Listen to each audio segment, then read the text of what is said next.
Chapter 1757 Astronomical Wealth. Chapter 1757 Astronomical Wealth. Chapter 1757 Astronomical Wealth. Black Dragon Empire, Lakeheart City. As soon as Shifeng walked out of the teleportation hall, he was greeted by the sight of a crowded street. The liveliness of the city was not the slightest bit inferior to White River cities. In fact, it might even be livelier. Meanwhile, shortly after he exited the teleportation hall, players' shouts entered his ears. Seeking a powerful team to enter the underground maze's inner area, I'm a level 51 shield warrior with over 30,000 defense, 34% block rate, and combat standard at the late stage of the Trial Tower's 5th floor. Underground maze team looking for level 50 plus powerful MTS and DPS. 32 waiting on 18. Noobs not welcomed. Purchasing Ice Jade for 30 silver each. Buying as many as you have. At this moment, both sides of the street Shifeng was on were teeming with players either hawking their wares or forming teams. Moreover, the players thronging the street were all very high-leveled, with the lowest leveled player being level 49 and the majority being 50 and 51. Shifeng also spotted quite a few level 52 experts. Normally, such a scene could be found only in places like the Ice Crystal World, where the average level of players was slightly higher than that of the continent of God's Domain. Yet, now, the players in Lakeheart City could actually rival the players of Cold Wind City in terms of levels. Looking at this scene, Shifeng even thought that he was still in Cold Wind City right now. Aside from the large number of independent experts, Shifeng also noticed plenty of guild elite and expert teams coming out from the teleportation hall from time to time. As soon as these guild teams arrived, they would dash out of the city. Did these guilds finally notice it? Shifeng did not feel particularly surprised to see the various guild teams riding their mounts out of the city. Rather, this situation was within his expectations. Back then, the reason why he had chosen to set up Zero Wings Branch Guild in the Black Dragon Empire's Lakeheart City was the resources in the vicinity. During the early stages of the game, the various large guilds and players disregarded a backwater like Lakeheart City. However, past level 50, the dungeon environments would become increasingly severe, and players would need all kinds of resistances if they wished to survive and raid team dungeons. Meanwhile, among the items that provided resistances, the Ice Jade found within the Lakeheart City region was one of the most well-known of those produced in the Black Dragon Empire. Ice Jades could be turned into ice resistance gemstones, which could then be inlaid into equipment to increase one's ice resistance. What made Ice Jade so popular was the flexibility of ice resistance gemstones, which were different from weapons and equipment that had innate ice resistance. For weapons and equipment that had innate resistances, these resistances usually came at the cost of sacrificing some of their basic attributes. Moreover, most weapons and equipment with resistance increased only one type of resistance, in addition to having level restrictions, and would become obsolete as players reached higher levels. Players would also have to prepare different types of resistance equipment, depending on what kind of dungeon they were raiding. This was a great extravagance that even expert players could not afford. On the other hand, resistance gemstones could be freely equipped and removed at the cost of a little money. When raiding dungeons with different environments, players simply needed to switch to the appropriate resistance gemstones. Due to these reasons, Lakeheart City gained sudden popularity in the Black Dragon Empire, thanks to the resource known as Ice Jade. In Shifeng's previous life, Lakeheart City had managed to grow into the Empire's 6th most populated city at its peak. For comparison, since the player population in an empire far exceeded that of a kingdom, even an empire's 6th ranking city would have a higher player population than the capital city of a kingdom. Finally, Shifeng's previous plans and investments were coming to fruition. With the increased number of players attracted to Lakeheart City, Zero Wings Branch Guild would undoubtedly be able to recruit plenty of elite and expert players. Soon, it would be able to truly contend against the first-rate guilds of the Black Dragon Empire. After Shifeng was done observing the situation of Lakeheart City, he rode an advanced horse carriage to Countess Katie Green's mansion. Having nothing better to do while seated inside the carriage, Shifeng contacted Gentle Snow. Back when he sent Gentle Snow to develop in Lakeheart City, he had her continuously collect ice jades. Now, The perfect time to let the ice jades display their true value had come. Guild leader, you're done with your quest already? Gentle Snow asked, feeling slightly surprised to receive a call from Shifeng. Before he had left, he had informed Zero Wing's core upper echelon that he was going to do a quest and would be incommunicado for a short period. He had also instructed them to handle the guild's affairs at their discretion and to contact him only for extremely important matters. My quest is still ongoing. It'll most likely take a while longer to complete it, Shifeng replied, shaking his head.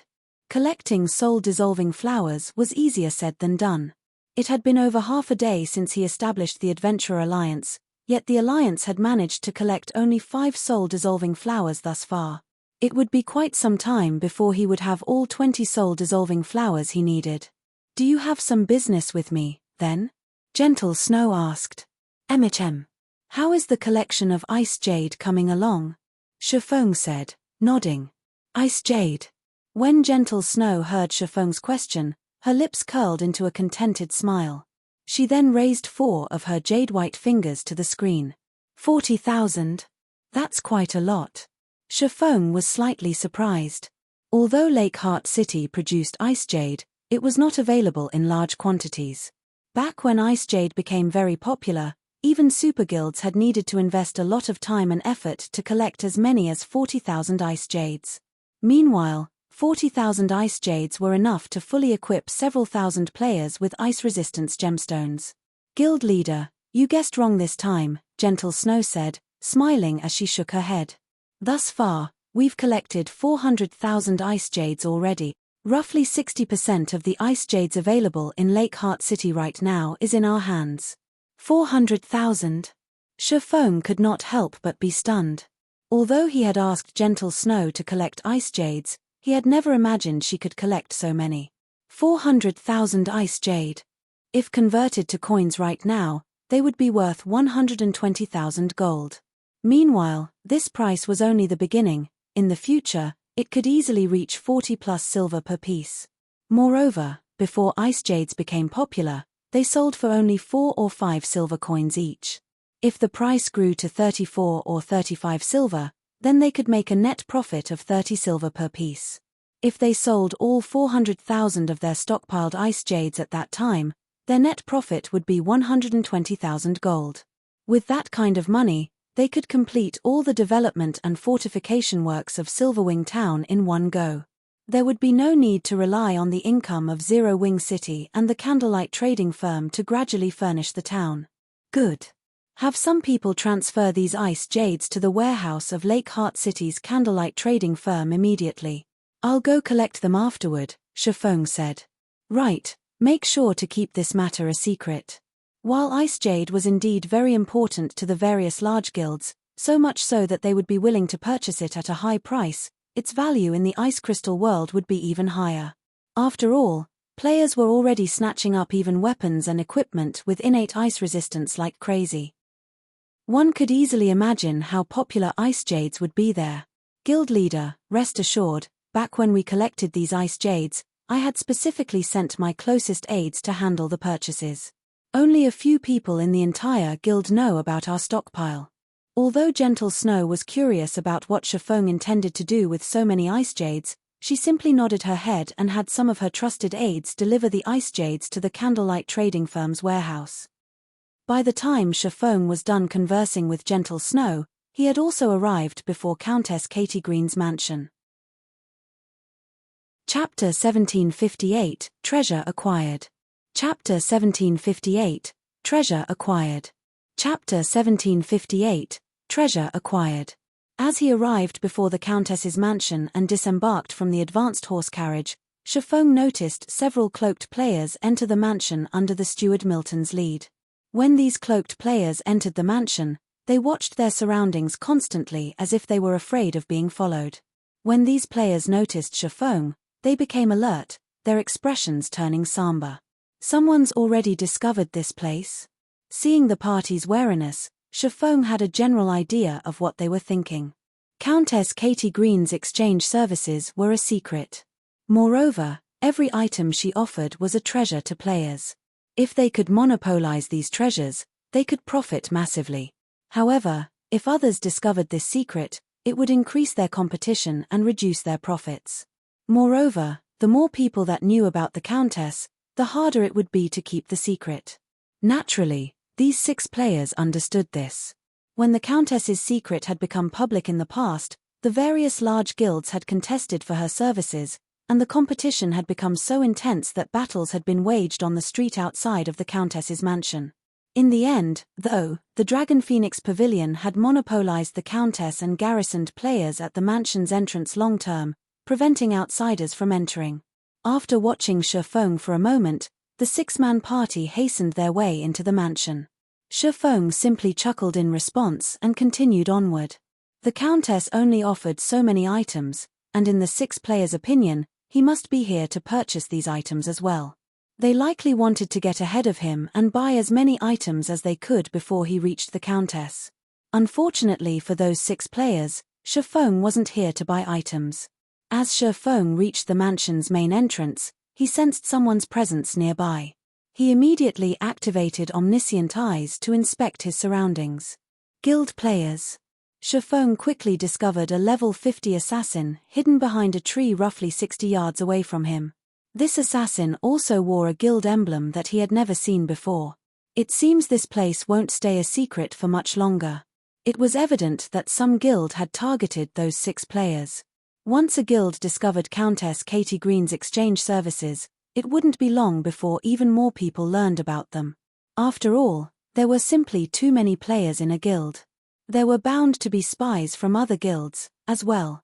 This was also why Shi Feng had never told any of Zero Wing's upper echelons about his business here. This way, none of the spies in Zero Wing could learn about this place. But he also felt relatively fortunate. Had he chosen to visit the Countess at a later date, there would have been a ton of players in the Countess's mansion. They might even have discovered the secret about the temporal sand. If the various superpowers learned about the treasure of time and, subsequently, the 7 treasures, they'd use all of their power to obtain them.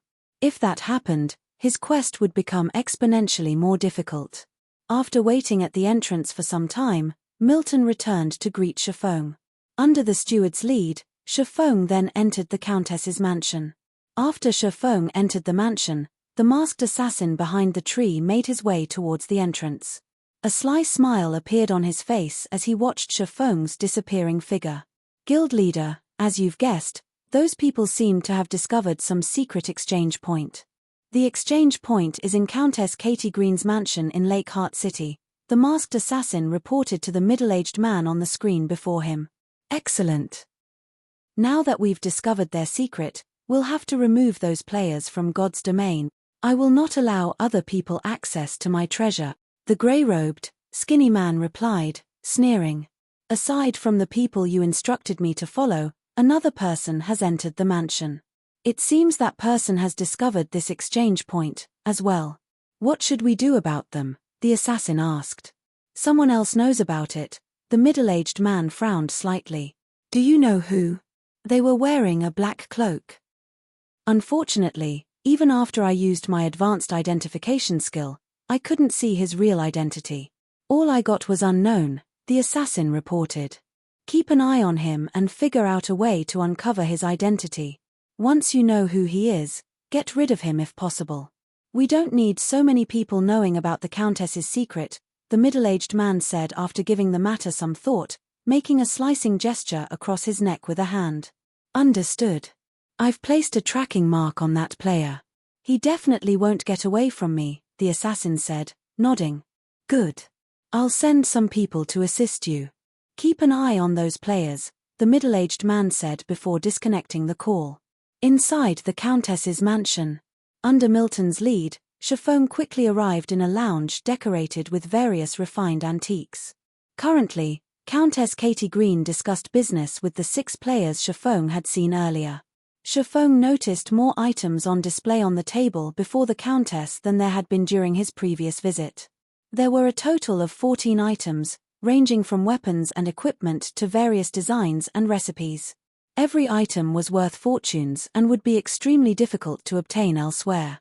Meanwhile, not only did the party of 6 purchase 3 of the 14 items, but they also purchased 30+ grains of temporal sand. Each grain of temporal sand cost 1 mana stone, which was an item that could only be acquired from killing the bosses in large-scale team dungeons. To independent players, obtaining 1 mana stone was extremely difficult, let alone 30+. Moreover, the 6-man party had used mana stones to purchase the other 3 items. The party had spent more mana stones than what a party of ordinary experts could acquire. As Shifeng approached the table and took a seat, the 6 players rose from their seats. Just before they left, these players sent Shifeng gleeful gazes. It was as if they were stating that they had already purchased every item available, and Shifeng had gotten there too late to buy anything. However, Shifeng could only laugh inwardly at their response. Outwardly, though, he said nothing as he watched these players leave the room. Demon Hunter, you're finally here. It seems you've acquired the items I've asked for. Katie Green smiled at Shifeng, who sat before her. Her smile felt incredibly intimate, as if she were greeting a longtime friend. In response, Shifeng nodded silently. The Countess's words stunned the 6 players, who had yet to exit the room fully. What is going on? The 6 players watched the Countess speak so casually to Shifeng with disbelief. Whenever they visited Katie Green, the Countess maintained a dignified air. Even when they purchased items, she barely spoke to them, yet the Countess treated Shifeng like an old acquaintance, warm and friendly. For a moment, they even wondered if the Katie Green before them now was the Countess they knew. As the 6 players considered lingering to hear the conversation between Katie Green and Shifeng, the Countess shot them a glare. My business with you has finished. You may leave. Katie Green snapped with a frosty tone. Immediately, the steward Milton ushered the party out of the room. This further stupefied the party of 6. They could not help but wonder about Shifeng's identity to warrant such treatment from a countess of the Black Dragon Empire. However, even if they wanted to know more about Shifeng's identity and his purpose here, 2 guards began to walk towards them. It was evident that the guards intended to use force to evict them from the mansion. After a short moment, the party of 6 was chased out of the mansion. Meanwhile, only Shifeng and Countess Katie Green remained in the quiet, elegant lounge. All right, they're gone. You can show me the items now, Katie Green said, anticipation flashing in her eyes as she watched Shifeng. Her desire for the eternal ice crystals was evident. Without speaking, Shifeng retrieved the synthesized eternal ice crystals from his bag and lined them up on the table before him, one after another. When he placed the 10 eternal ice crystals on the table, the room's temperature fell abruptly. If not for his sufficiently high ice resistance, he might have had difficulty moving. Wonderful. These are indeed the eternal ice crystals I have been looking for. Excitement lit up Katie Green's flawless face. Immediately, she stored the eternal ice crystals away before retrieving a dark grey pearl bracelet from the void, tossing it to Shifeng. The instant Shifeng received the bracelet, a series of system announcements bombarded his ears, stunning him. Chapter 1759 Empire's High Lord. Chapter 1759 Empire's High Lord. Chapter 1759 Empire's High Lord. System. Congratulations. Epic ranked main storyline quest Ice Crystal World completed. Rewarding 1 bracelet of time, legacy skill points +3, Black Dragon Empire reputation +100, Katie Green's favorability +50, and +50% to current experience bar. Suddenly, Shifeng's experience bar filled up rapidly, going from 41% to 91% of level 66 in the blink of an eye and saving him several days' worth of grinding. However, compared to the reward, the part that truly surprised Shifeng was the system announcements that followed. Black Dragon Empire Region System Announcement. A player has triggered a new expansion pack, Ice Crystal World. The Empire has conferred Countess Katie Green the title of High Lord, and she will become the Empire's 8th High Lord. From now onward, Lakeheart City will become High Lord Katie Green's territory. Black Dragon Empire Region System Announcement. In 3 hours, High Lord Katie Green will open a gate to the Ice Crystal World in Lakeheart City and will lead the Black Dragon Empire's first division on the conquest of the Ice Crystal World, officially starting the Empire's conquest of other worlds. The system announcements repeated 3 times, echoing in the ears of every player in the Black Dragon Empire. At this moment, Let alone Shifeng, even the upper echelons of the Empire's various large guilds were stupefied by these announcements. Conquest of other worlds. Is this a joke? Who managed to trigger such an amazing expansion pack? This was definitely the first time they had encountered a situation where an empire launched an expedition against another world. As for this so-called otherworld, ordinary players might not have an idea what it was, but those in the upper echelons of large guilds had a general notion because the libraries within the empire contained some basic information introducing otherworlds. One could easily find this information with a careful search. Meanwhile, the information introducing otherworlds stated that otherworlds were incomplete, smaller worlds containing many resources that could not be found on the continent of God's domain. According to rumor, ancient gods created these otherworlds to store their treasures. Hence, regardless of which era it was on the continent of God's domain, there were bound to be kingdoms and empires that would try to conquer these otherworlds to monopolize the resources available there. Among the various expeditions launched against otherworlds in the history of God's domain, 4 by ancient kingdoms were especially notable. Back then, these kingdoms hadn't been particularly strong. However, after conquering an otherworld, they had grown into empires within a very short period. Hence, the conquest of an otherworld was a major event in any kingdom or empire.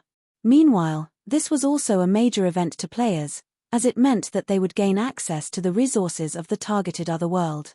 The resources available in an otherworld were much more abundant than those on the continent of God's domain. If a guild managed to monopolize the resources of an otherworld, they could develop rapidly. The upper echelons of the Black Dragon Empire's various large guilds glowed upon seeing the system announcements. They immediately held emergency meetings to discuss matters regarding the Otherworld expedition. Lakeheart City, outside of High Lord Katie Green's mansion. After the steward Milton chased the 6 players out of the mansion, they all stood stock-still with dumbfounded expressions on their faces as they looked at the latest system announcements. "Boss, isn't the NPC we just traded with called Katie Green? Why did she suddenly become one of the Empire's High Lords? What's more, she's even launching a conquest of the Ice Crystal world. No, that's not right." The system announcement appeared as soon as we left Katie Green's mansion. And according to that, a player triggered the new expansion pack. It must be related to that cloaked swordsman. Indeed. Based on the Countess's behavior when she was dealing with that swordsman, there must be some kind of secret between them. "Boss, what should we do now? Our luck is really good." Since that person triggered the new expansion pack, he should have plenty of information about the expansion pack itself. We'll wait here for him. If we can get some information on the expansion pack from that guy, we'll have a head start over everyone else. Right. As long as we get that kid to spill information on the new expansion pack, our Eternal Song Adventurer team might be able to become one of the top few adventurer teams of the Black Dragon Empire just like that. All 6 in the party nodded in agreement with the level 51 swordsman's suggestion. A new expansion pack signified the appearance of a huge opportunity, offering potential benefits that definitely wouldn't be the slightest bit inferior to the high-ranking items available from the Countess. Meanwhile, inside the lounge of the High Lord's mansion, Katie Green herself had undergone a massive transformation. Originally, Katie Green was a refined lady dressed in elegant attire.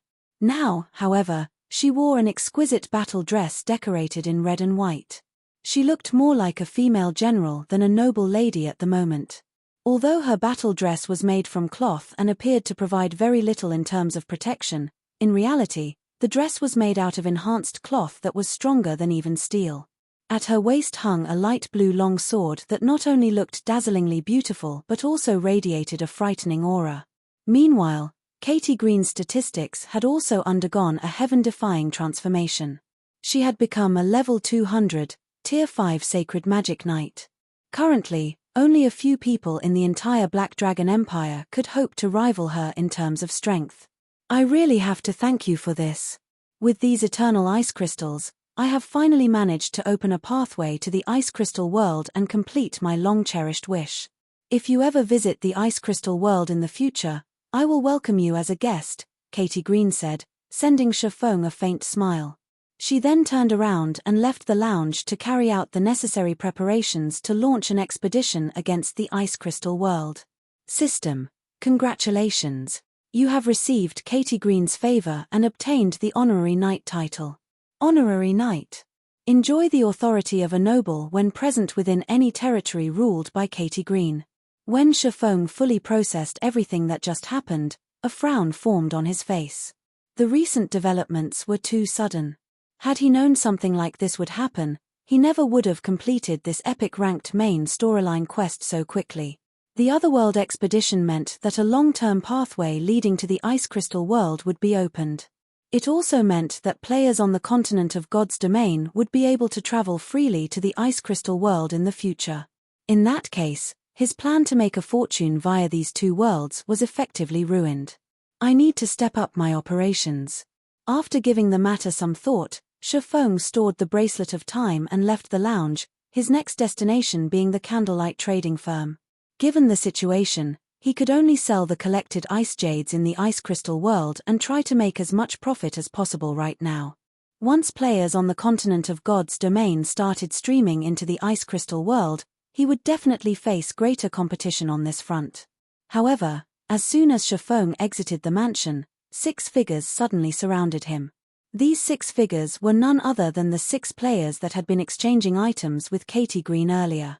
Do you have business with me? Shifeng asked as he eyed the party of 6. You're the person that triggered the new expansion pack, right? The leader of the party, a level 51 swordsman named Silent Eagle, asked, smiling as he looked at Shifeng. What if I say that I'm not? Upon hearing Silent Eagle's words, Shifeng understood that his identity as the precipitator of the new expansion pack was already exposed. Stop lying.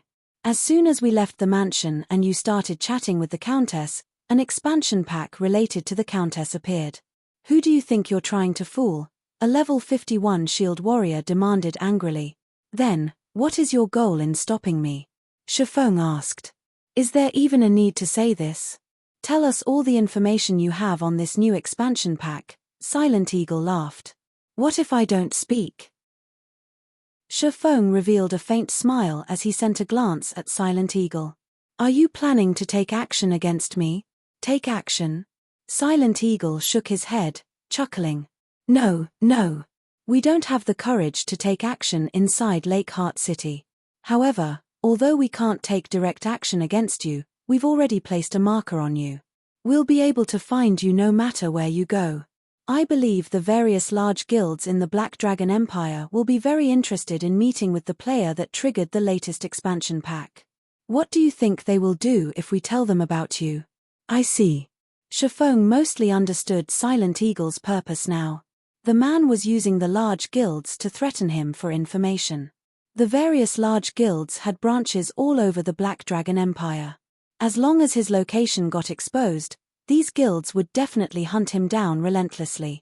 If you don't wish to get hunted by the various large guilds, you'd best tell us all the information you have regarding the latest expansion pack. This will be beneficial to both you and me, Silent Eagle said, chuckling. Is that so? Taking a deep breath, Shifeng eyed Silent Eagle's party of 6 and then said, however, I feel that I have an even better option in mind. What is it? Silent Eagle asked curiously. For example, I will bury all 6 of you here.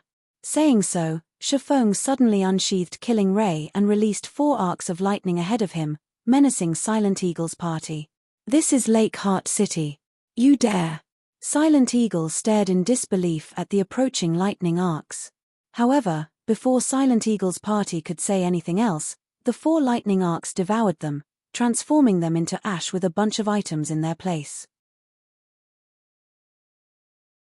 Chapter 1760, The Mantis Stalks the Cicada, Unaware of the Oriole Behind. Chapter 1760, The Mantis Stalks the Cicada, Unaware of the Oriole Behind.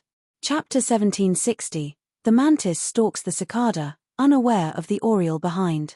The 4 lightning arcs of thundering flash killed Silent Eagle and 3 of his party members instantly. Now, only a level 50 Oracle and a level 51 Ranger remained standing before Shifeng with dumbfounded expressions on their faces. The 2 players never thought that Shifeng would actually take action, much less that he would do so without the slightest shred of hesitation. After all, they were in Lakeheart City right now. Although their current location was not the busy central district, as long as a player took action inside the city, the NPC soldiers would not let the offender get away. At that time, depending on the severity of the offender's actions, not only would they be killed, but they might end up in jail as well. Now that Shifeng had killed 4 players inside the city, he would be locked up for 7 days at the very minimum, an even worse penalty than getting killed by another player. Not to mention, he had just recently triggered a new expansion pack.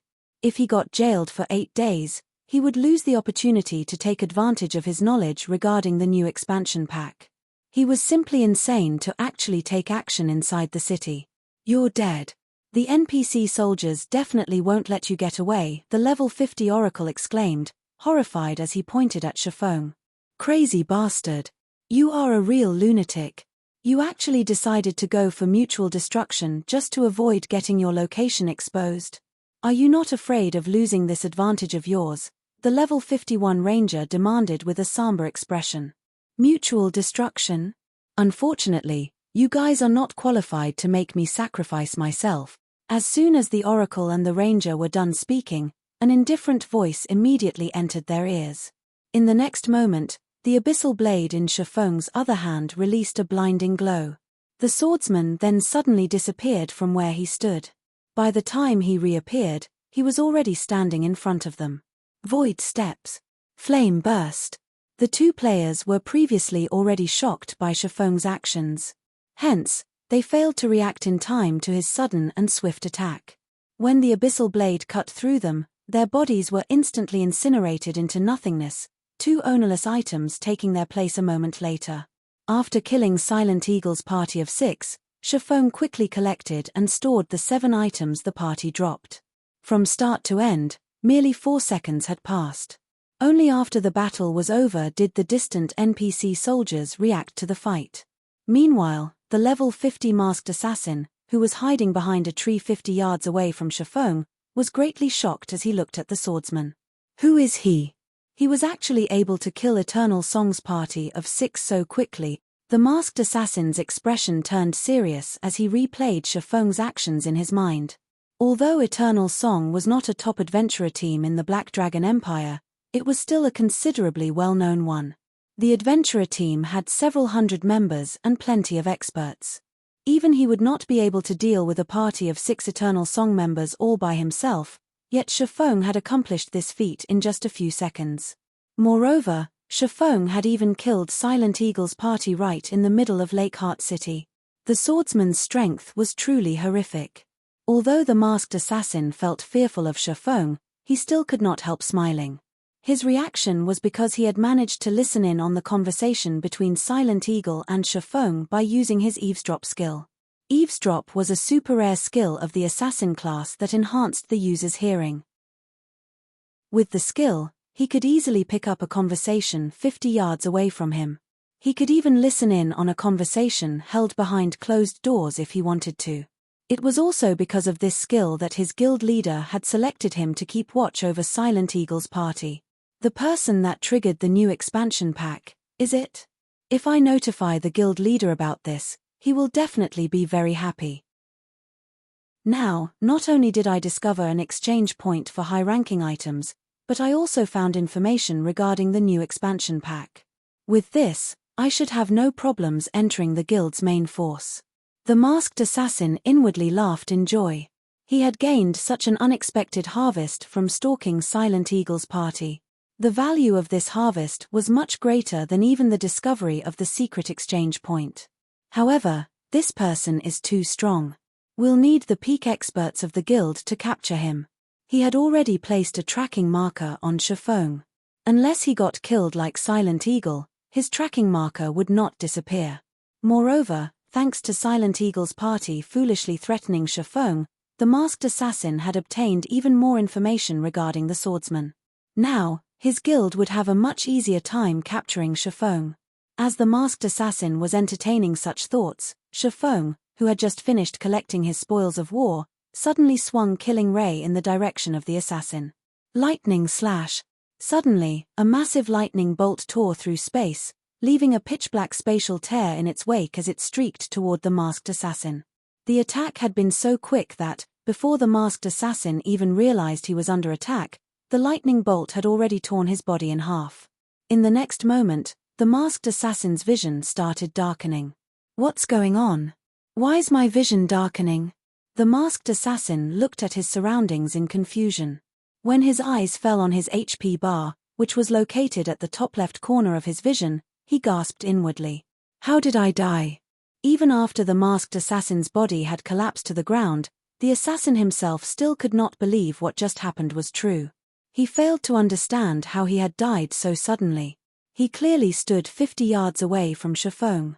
Moreover, he had remained in stealth all this time.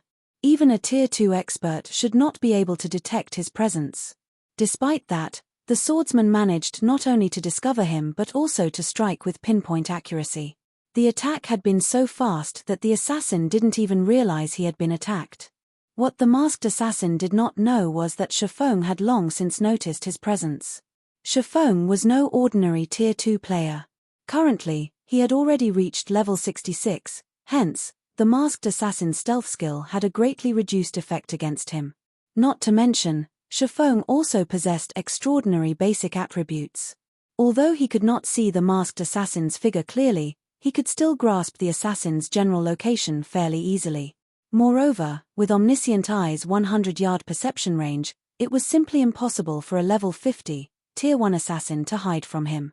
Now that the final fly has been dealt with, it's about time I left this place. After taking one last glance at the tree the masked assassin had hidden behind, Shifeng promptly decided to hightail it, not even bothering to loot the item the assassin dropped. At this time, the NPC soldiers were already running toward his direction. As he did not notice anything special about the item the assassin dropped, he decided not to waste any more time here. He immediately activated space movement and departed from Lake Heart City. Meanwhile, some players were currently standing a few hundred yards from Katie Green's mansion with bewildered expressions on their faces. Who's that person? Isn't he a little too amazing? Crap. He managed to kill multiple level 50 experts in just a few seconds. Is that guy a monster? Too amazing. Not only did he kill multiple players inside the city, but he also managed to escape with his life. Even the peak experts of super guilds wouldn't be capable of such a feat. These players had witnessed the process of Shifeng slaying Silent Eagle's party and the masked assassin from start to end. Very quickly, they spread the footage they recorded around the Black Dragon Empire's official forums. An amazing individual appears in Lake Heart City, slays several experts in the city and leaves safely. When news of this battle spread, a huge commotion arose in Lake Heart City. The players of the city had never thought that anyone could achieve such a feat at the same time. This situation also brought home to players that NPC cities were not as safe as they took them to be. Meanwhile, by this time, Shifeng, the perpetrator of this incident, had already changed to another appearance using the demon mask and re-entered Lake Heart City. He then nonchalantly hailed an advanced horse carriage and rode it to the candlelight trading firm. With nothing better to do, he started inspecting the loot from Silent Eagle's party. Chapter 1761, Pandora's Rubik's Cube. Chapter 1761, Pandora's Rubik's Cube. Chapter 1761, Pandora's Rubik's Cube. When Shifeng examined the items he had recently picked up, he was stunned. Did those 6 rob a guild's treasury? When Shifeng had first seen the items Silent Eagle's party had dropped, he nearly thought he had seen wrong. However, all the items had new tags, which indicated that they were the latest additions to his bag space. Silent Eagle's party had dropped a total of 7 items. Among them, 6 were equipment the 6 players had worn, 5 pieces were level 50 mysterious iron equipment, and 1 was a level 50 secret silver equipment. To current players, these 6 pieces of equipment were a considerable fortune. This was especially true for the secret silver equipment. Even the various large guilds level 50+ experts would only have a few such pieces. However, compared to the last item he had picked up, the 6 pieces of equipment were inconsequential. This was because this last item was actually an epic ranked tool called the Pandora's Rubik's Cube.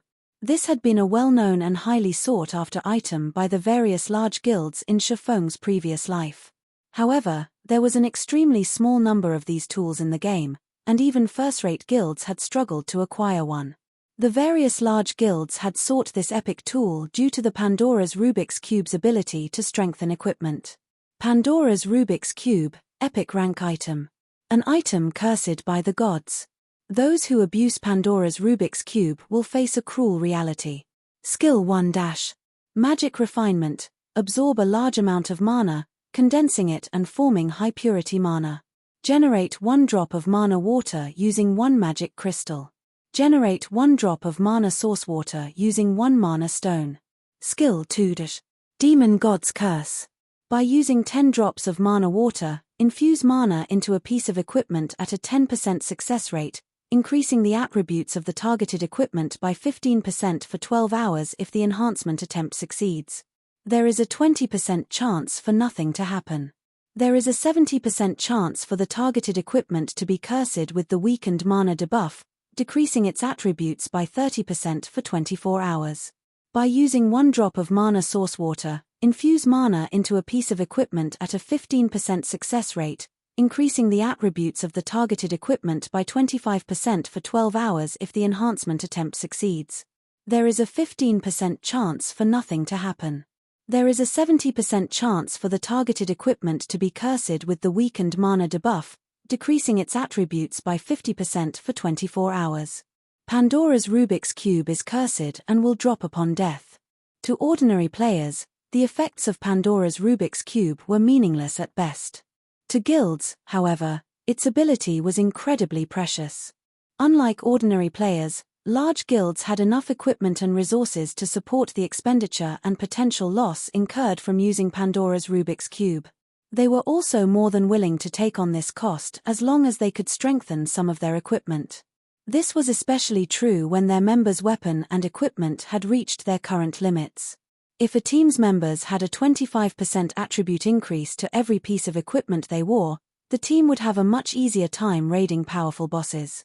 Because of this, the various large guilds in Shifeng's previous life had constantly tried to obtain a Pandora's Rubik's Cube. Shifeng had never thought that Silent Eagle's party would actually have a super rare tool like this. With players' current levels, this tool should be impossible to obtain. They must have purchased it from Katie Green. It seems that I've benefited quite a bit from their efforts. Shifeng suddenly recalled watching Silent Eagle's party purchase items from Katie Green. This Pandora's Rubik's Cube was likely one of the high-ranking items the party had obtained from the Countess. Lakeheart City, Candlelight Trading Firm.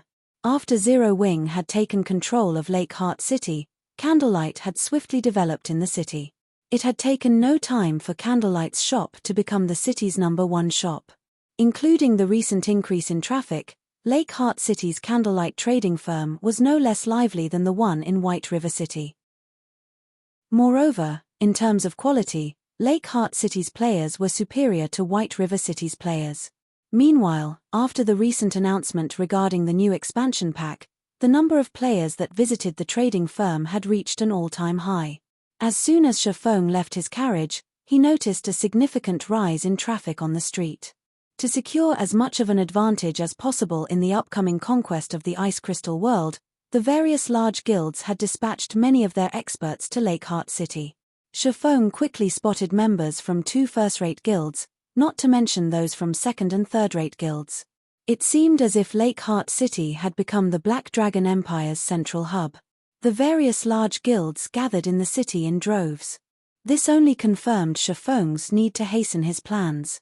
Immediately, he entered the Candlelight Trading Firm and visited the trading firm's warehouse.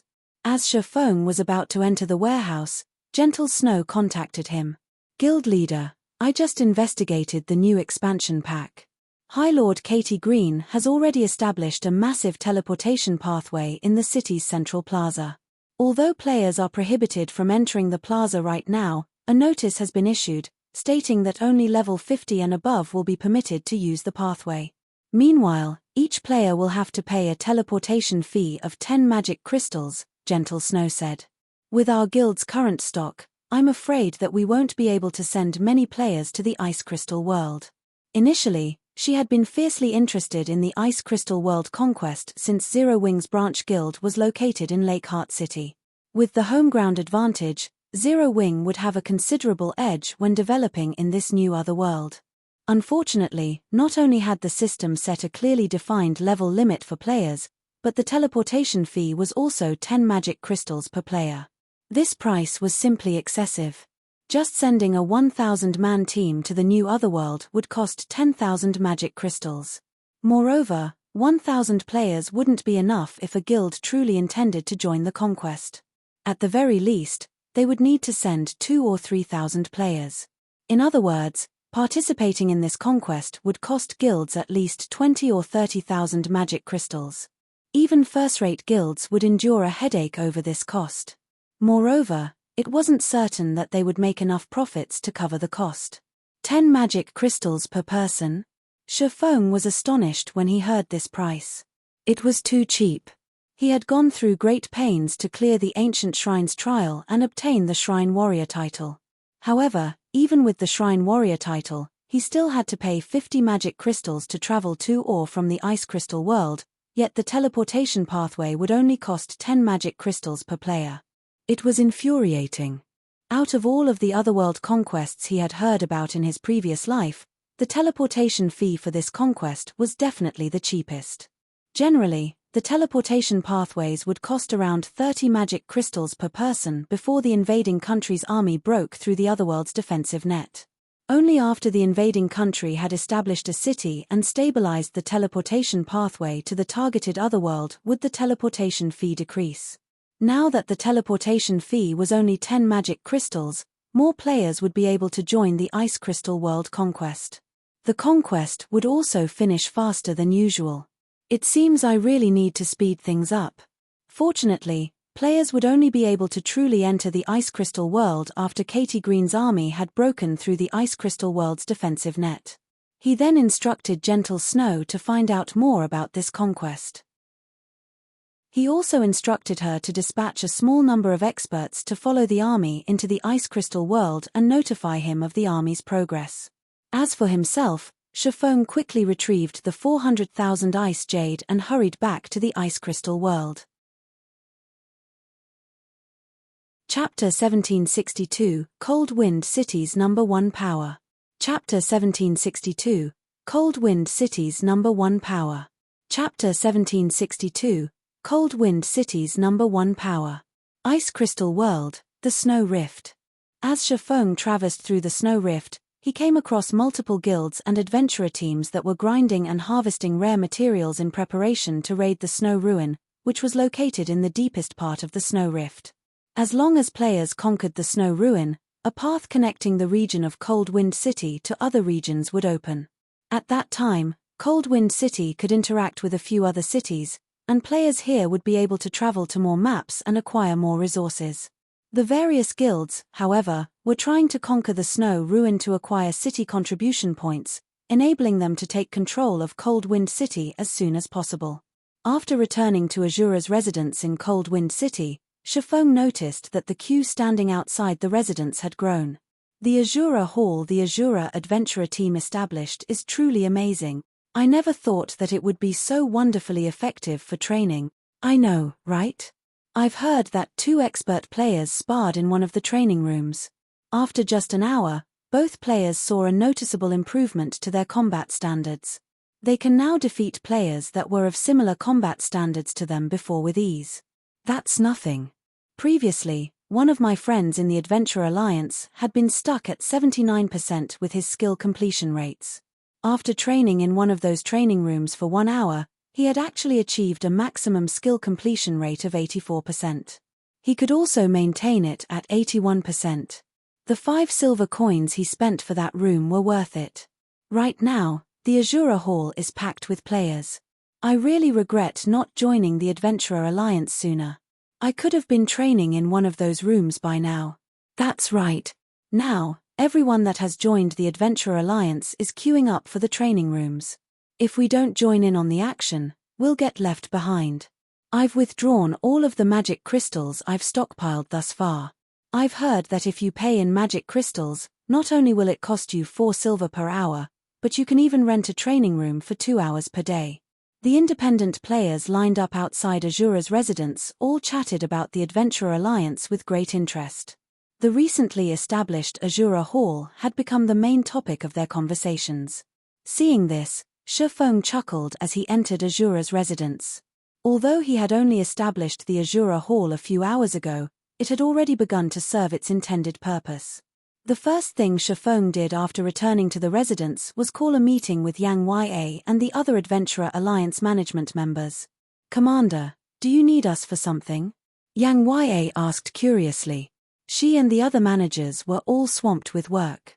Just registering the new applicants for the Adventurer Alliance required a lot of manpower, not to mention the exchange work for materials and points. As the various rare materials market value fluctuated every day, the Adventurer Alliance had to adjust its prices constantly. Managing the Adventurer Alliance was many times more troublesome than managing the Azura Adventurer team. "How is the Adventurer Alliance's current situation?" Shifeng asked. "Hee. Thanks to the Azura Hall, the Adventurer Alliance has become the #1 power in Cold Wind City. We already have over 300,000 members, and this number continues to climb. I don't believe it will be long before the Alliance has 1 million members," Yang Ya said, smiling. The Adventurer Alliance's growth had completely exceeded her expectations. If the Adventurer Alliance's member count reached 1 million, nearly half of the city's player population would belong to the Alliance. It would also have more members than all of the guilds in the city combined. With such a force, even if the Adventurer Alliance failed to gain true authority over Cold Wind City, the Alliance would be the city's absolute overlord. The Alliance's word would be law. "So many people have already joined." Shifeng could not help but be surprised. Initially, he had expected the Alliance to gain 100,000 plus members at best, hitting 500,000 before things started to slow down. However, it would seem that he had slightly underestimated the value of the Adventurer Alliance's exchange services and the Azura Hall. "Commander, that's not all. Many independent players have expressed interest in joining the Azura Adventurer team. They're hoping that we'll start recruitment soon. At the same time, several of the top-ranking adventurer teams in Cold Wind City have requested that we grant them some authority in the Adventurer Alliance. If we do, they'll join the Alliance immediately and focus on supporting the Alliance's development," Yang Ya said as she took out several contracts a few of Cold Wind City's top-ranking adventurer teams had proposed. Not only did the city's top-ranked adventurer teams wield considerable strength, but they also nurtured their own lifestyle players. Hence, they were not particularly concerned about joining an idle power like the Adventurer Alliance. As for the level 50 fine gold equipment and magic light sets the Adventurer Alliance offered, they could simply send some of their members to join the Alliance to purchase these items. They didn't need to join the Alliance as a whole. However, after the Azura Hall had opened to the public, the various adventurer teams in Cold Wind City had lost their calm. While they could take advantage of the Alliance's exchange services sending a few of their members to join, all of their members needed to be in the Alliance to utilize the Azura Hall's training rooms. However, these top-ranked adventurer teams weren't willing to submit to Azura's management like the weaker teams. Hence, they wanted some authority within the Adventurer Alliance. "Things have reached such a point already?" Shifeng revealed a faint smile as he looked through the contracts. "All right. Even if they hadn't asked, I had planned to set up ranks within the Alliance. Since they've asked, I can use this opportunity to organize the ranks." The Adventurer Alliance was a massive collection of adventurer teams and independent players. Although the Alliance did not restrict its members' freedom, and members were allowed to leave whenever they wished, the Alliance needed to provide some assurances. However, as the Alliance had too many members, management would be troublesome. Managing the Alliance would be no easier than managing a large guild. Hence, the Alliance's members needed to be segregated into certain ranks. There were bound to be some people that contributed more to the Adventurer Alliance than others and vice versa. It was impossible to treat everyone equally. Otherwise, who would be willing to contribute to the Adventurer Alliance?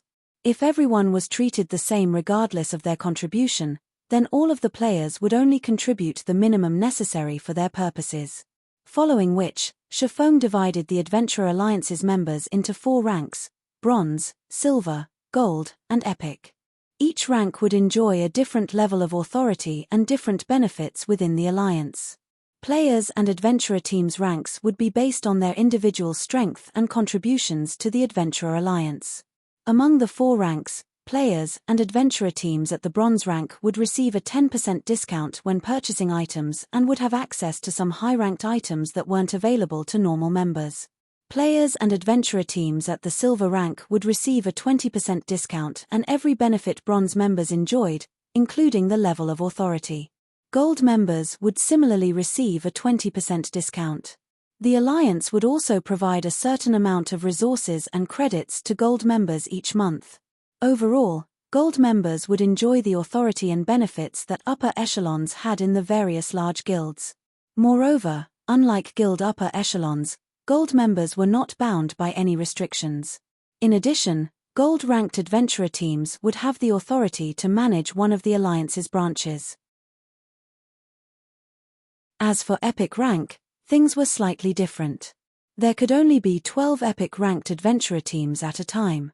An adventurer team's qualifications for epic rank would be based on their placement in the gold rank. In other words, the top 12 ranking gold adventurer teams would become the Adventurer Alliance's epic adventurer teams. Depending on the epic adventurer team's abilities, they would be granted the authority to operate multiple branches. As for individual players, there was no set limit to how many individual players could reach the epic rank. Individual players could reach epic rank as long as they earned a sufficient contribution value and achieved a certain degree of strength. The Adventurer Alliance would give epic-ranked players priority when purchasing resources and other benefits that could easily rival what a large guild's vice-guild leader enjoyed. Commander, when the various adventurer teams and independent players learn about the new ranking system, they'll go mad with joy. However, if we do something like this, I'm afraid that, aside from needing a ton of resources, we'll also need massive financial support. Although Yang Ya felt appreciated Shifeng's plan, the Adventurer Alliance would need a ton of credits to support the various adventurer teams and players that reached the gold and epic ranks. "Leave the funding to me," Shifeng said as he waved a hand, indicating that there wouldn't be a problem. "All you need to do is let every player in Coldwind City know about this new system." Shifeng needed to secure a steady foundation for the Adventurer Alliance in the Ice Crystal world swiftly. If he took too long, he'd face a lot of issues once the Black Dragon Empire's various large guilds entered the Ice Crystal world. "That won't be a problem. I'll see to it right away." After saying so, Yang Ya published the new regulations Shifeng had stated on Coldwind City's official forums. Chapter 1763, Popular Alliance. Chapter 1763, Popular Alliance. Chapter 1763, Popular Alliance. After Yang Ya left the meeting room, Shifeng had someone gather the forging players the Adventurer Alliance had recruited thus far. If the Adventurer Alliance were to become self-sustaining, it had to have its own production team. Hence, before he had left Coldwind City, he had instructed Yang Ya to recruit a batch of lifestyle players for the Alliance, and the Alliance would nurture these lifestyle players internally. For the 400,000 ice jades he had brought from Lake Heart City, selling them directly wouldn't be cost-effective. Only after the Alliance's advanced forgers crafted the ice jades into ice-resistance gemstones would the material show its true value. Although the Candlelight trading firm had quite a few advanced forgers, these advanced forgers had their own work to do. Candlelight simply couldn't afford to spare the time and manpower needed to handle 400,000 ice jades. Fortunately, the Ice Crystal world's lifestyle player standard was quite high. This was especially true for forging players that crafted weapons and equipment. One could easily find and recruit advanced lifestyle players. Around 10 minutes later, over 100 forgers had arrived to the meeting room. Every one of these players wore the advanced forger's insignia. If Shifeng led this group to Star Moon Kingdom, it would definitely shock the kingdom's various major powers. Even the Candlelight trading firm would be hard-pressed to show off over 100 advanced forgers. As for other trading firms and guilds, they had no hope of doing so. Only, The 100-plus advanced forgers in the meeting room were no match for the advanced forgers on the continent of God's domain when it came to forging standards. Currently, all 100-plus advanced forgers waited quietly in Azura's meeting room, clearly anxious and excited. This was because they shared the room with Shifeng, who, in their opinion, was unreachable. Their anxiety and excitement weren't just due to Shifeng's aura, but more so because he was the Azura Adventurer Team's commander and the Adventurer Alliance's creator. One could say that Shifeng was the true number one player in Cold Wind City. To independent forgers like them, Shifeng lived in an entirely different world than they did. None of them had ever expected that they'd get to meet Shifeng in person. Once they left, they'd be able to brag about this to their friends for the rest of their lives. You have already signed a partnership contract with the Adventurer Alliance. From now on, you are the Alliance's reserve members. You will be awarded contribution value based on your normal performance. Once you achieve a certain contribution value, you'll receive a promotion. Naturally, the higher your rank is within the Alliance, the better the benefits you will enjoy in the future. It is even possible for you to enjoy treatment and benefits rivaling vice guild leaders in large guilds, but with more freedom. Whether you reach this standard or not will depend on your personal effort. Hearing Shifeng's words, the advanced forgers were stunned, their mouths hanging open. They simply could not believe their ears. As long as they contributed enough to the Adventurer Alliance, they would receive promotions. Moreover, they might even earn the power and benefits large guilds' vice guild leaders enjoyed if they worked hard enough. Ordinary players like them couldn't hope to compare to large guilds' vice guild leaders. As for the benefits that came with such a position, holding the position for several years would earn them enough money that they wouldn't have to worry for the rest of their lives. They had dreamed of enjoying such benefits many times before, but they also knew that players of their caliber could never reach such heights. Yet, now, these benefits were now within their sight. Such a dream was no longer an illusion. Why wouldn't they be shocked and excited? And since Shifeng was the Adventurer Alliance's creator, they knew that his words were true. Immediately, fighting spirit flared in the advanced forgers. They all wanted to get to work immediately. Commander, tell us what you need us to do. We'll complete the task with perfection. Commander, give us our task. None of these players were fools. There was no way Shifeng had gathered them here just to tell them about the new ranking system and the corresponding benefits. He had definitely called them here to do something, and they all watched him with eager gazes. All right, I won't mince words. I need you to help me refine an item, Shifeng said, nodding in approval when he saw the fighting spirit burn in everyone's eyes. However, this refinement is slightly unique. As you refine the item, you must not complete the final step.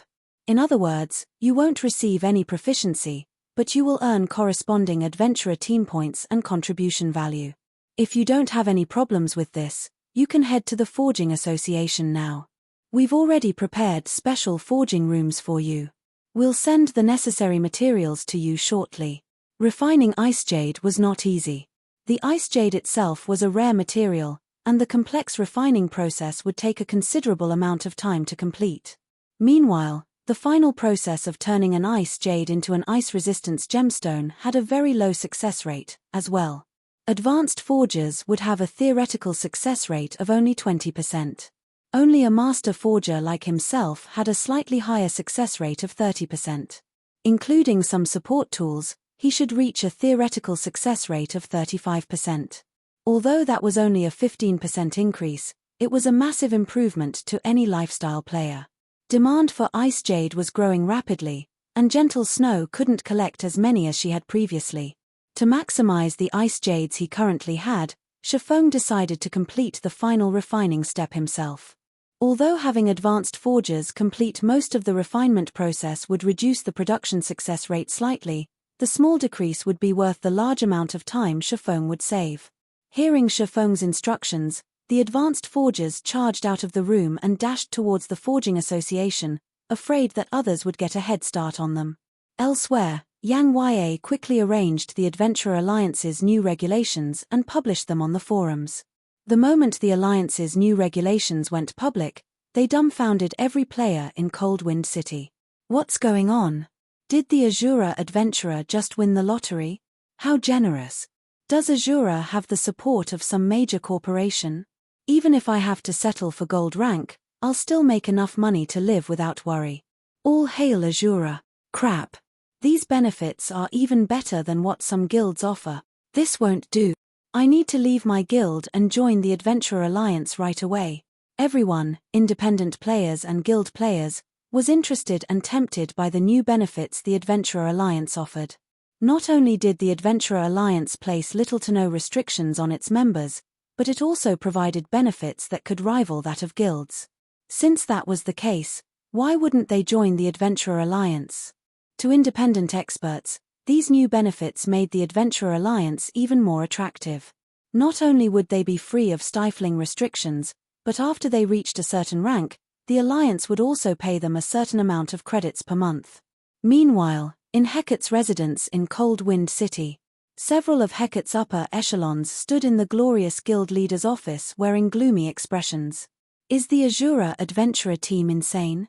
It actually dares to offer such benefits to independent players? Azura has gone so far just to win the public's hearts. Isn't it afraid of going bankrupt? The Adventurer Alliance's new benefits shocked the upper echelons present. When the various large guilds recruited members, particularly members that were granted a fixed salary, they would impose strict restrictions, such as requiring them to raid a certain number of dungeons and bosses each day. Their members had very little freedom. After all, if their guilds did not do so, it wouldn't earn back the funds it spent on these members. However, the Adventurer Alliance was different. Its members had a lot of freedom, and the only real way the Alliance could make money was through its exchange services. If the Alliance granted its ranked members with such benefits despite such a limited income, the Alliance would hemorrhage money. Only a lunatic would offer such benefits. Interesting. Azura is stooping to such an unscrupulous method to monopolize Cold Wind City's rare materials. Carnage's expression darkened slightly. He then turned to the young woman beside him and asked, "How are the 12 heavens recuperating? And have we obtained the equipment from the Adventurer Alliance yet?" "They're already well rested. As for the equipment, we've purchased enough for their use. They can move out at any time," the young woman reported, smiling. "Good. We'll head over to the snow ruin now. It's about time we teach the Azura adventurer team that their efforts are for naught," Carnage hissed with a sneer. Elsewhere, Shifeng refined ice jade like a madman. Although his final success rate was only around 32%, Shifeng was satisfied with it. After working for 4 days straight, he had finally refined all 400,000 ice jades. In the end, he had forged 128,000 ice resistance gemstones. He had also earned enough EXP to push him to level 67. Good. I'm finally done. Shifeng was overwhelmed with excitement as he gazed at the ice resistance gemstones in his bag. It's about time to collect Cold Wind City's money. Chapter 1764, Unstoppable Price. Chapter 1764, Unstoppable Price. Chapter 1764, Unstoppable Price. Silver sparkles of light glittered all over the dimly lit forging room. After tidying up the ice resistance gemstones and storing them in his bag space, Shifeng sorted them into groups. Not all of the ice resistance gemstones he had crafted were equal. The ice resistance they provided ranged between 5 and 8 points. When he sold them, he'd have to price them accordingly. And these were only the normal ice resistance gemstones. Thanks to the black steel insignia, Shifeng had a 3% chance of improving the attributes on an item he forged. Each of the ice resistance gemstones the black steel insignia had enhanced provided upward of 10 points in ice resistance. Naturally, these gemstones were worth far more than the normal ones. While Shifeng organized his bag space, Lifeless Thorn contacted him. "Commander, we have an urgent situation. Hecate has found a group of extraordinarily powerful players. Before this group arrived, Hecate had been stuck on the snow ruin's first underground floor, but now, they're progressing through the dungeon rapidly. The guild's team recently surpassed us, entering the 4th underground floor. They are only one away from the final floor now," Lifeless Thorn said, greatly frustrated that Hecate's team had surpassed his in the raid. The snow ruin was like a regional dungeon. With each floor they descended, they would face greater challenges. Moreover, a team could only progress to the next floor after killing each floor's guardian boss. Despite the fact that he and his team had strived for the past 2 days, they still couldn't get past the third underground floor. To make matters worse, they had to watch Hecate's members descend to the fourth underground floor while they had to wait for the guardian boss to respawn. Their raid progression is so fast. Shifeng was slightly surprised. He had read the reports regarding the snow ruin, so he knew how difficult the ruin was to raid. The third floor's guardian boss was already a level 62 Grand Lord ranked archaic species. In addition, the boss had unique skills and fought in special environments that heavily favored them. Moreover, an ancient barrier enveloped the snow ruin that prevented the usage of any tools. Items such as the Bible of Darkness, summoning scrolls, and magic arrays were prohibited. Players had to rely on their own strength to clear the ruin. Even a 100-man team of Tier 2 players of the same level would struggle greatly to defeat the third underground floor's guardian boss, yet Hecate had succeeded. This outcome truly exceeded Shifeng's expectations. "Commander, why don't we call some of Azura's members from the main continent?"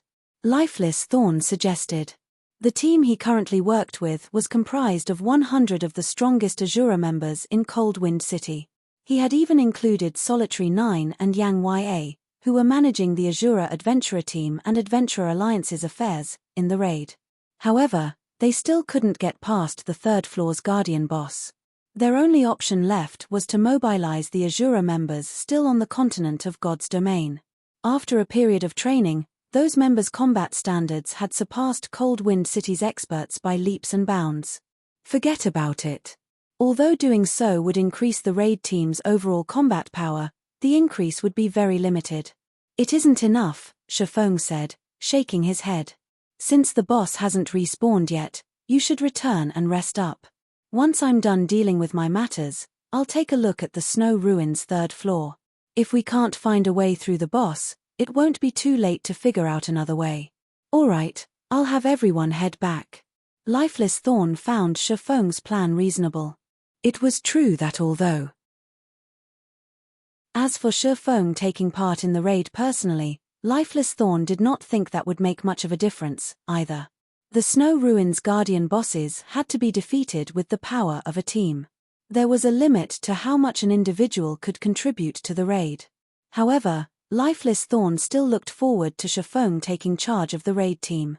They might very well be able to get through the third floor with his help. As for the fourth floor, they'd have to find a way to deal with that guardian boss when they came to it.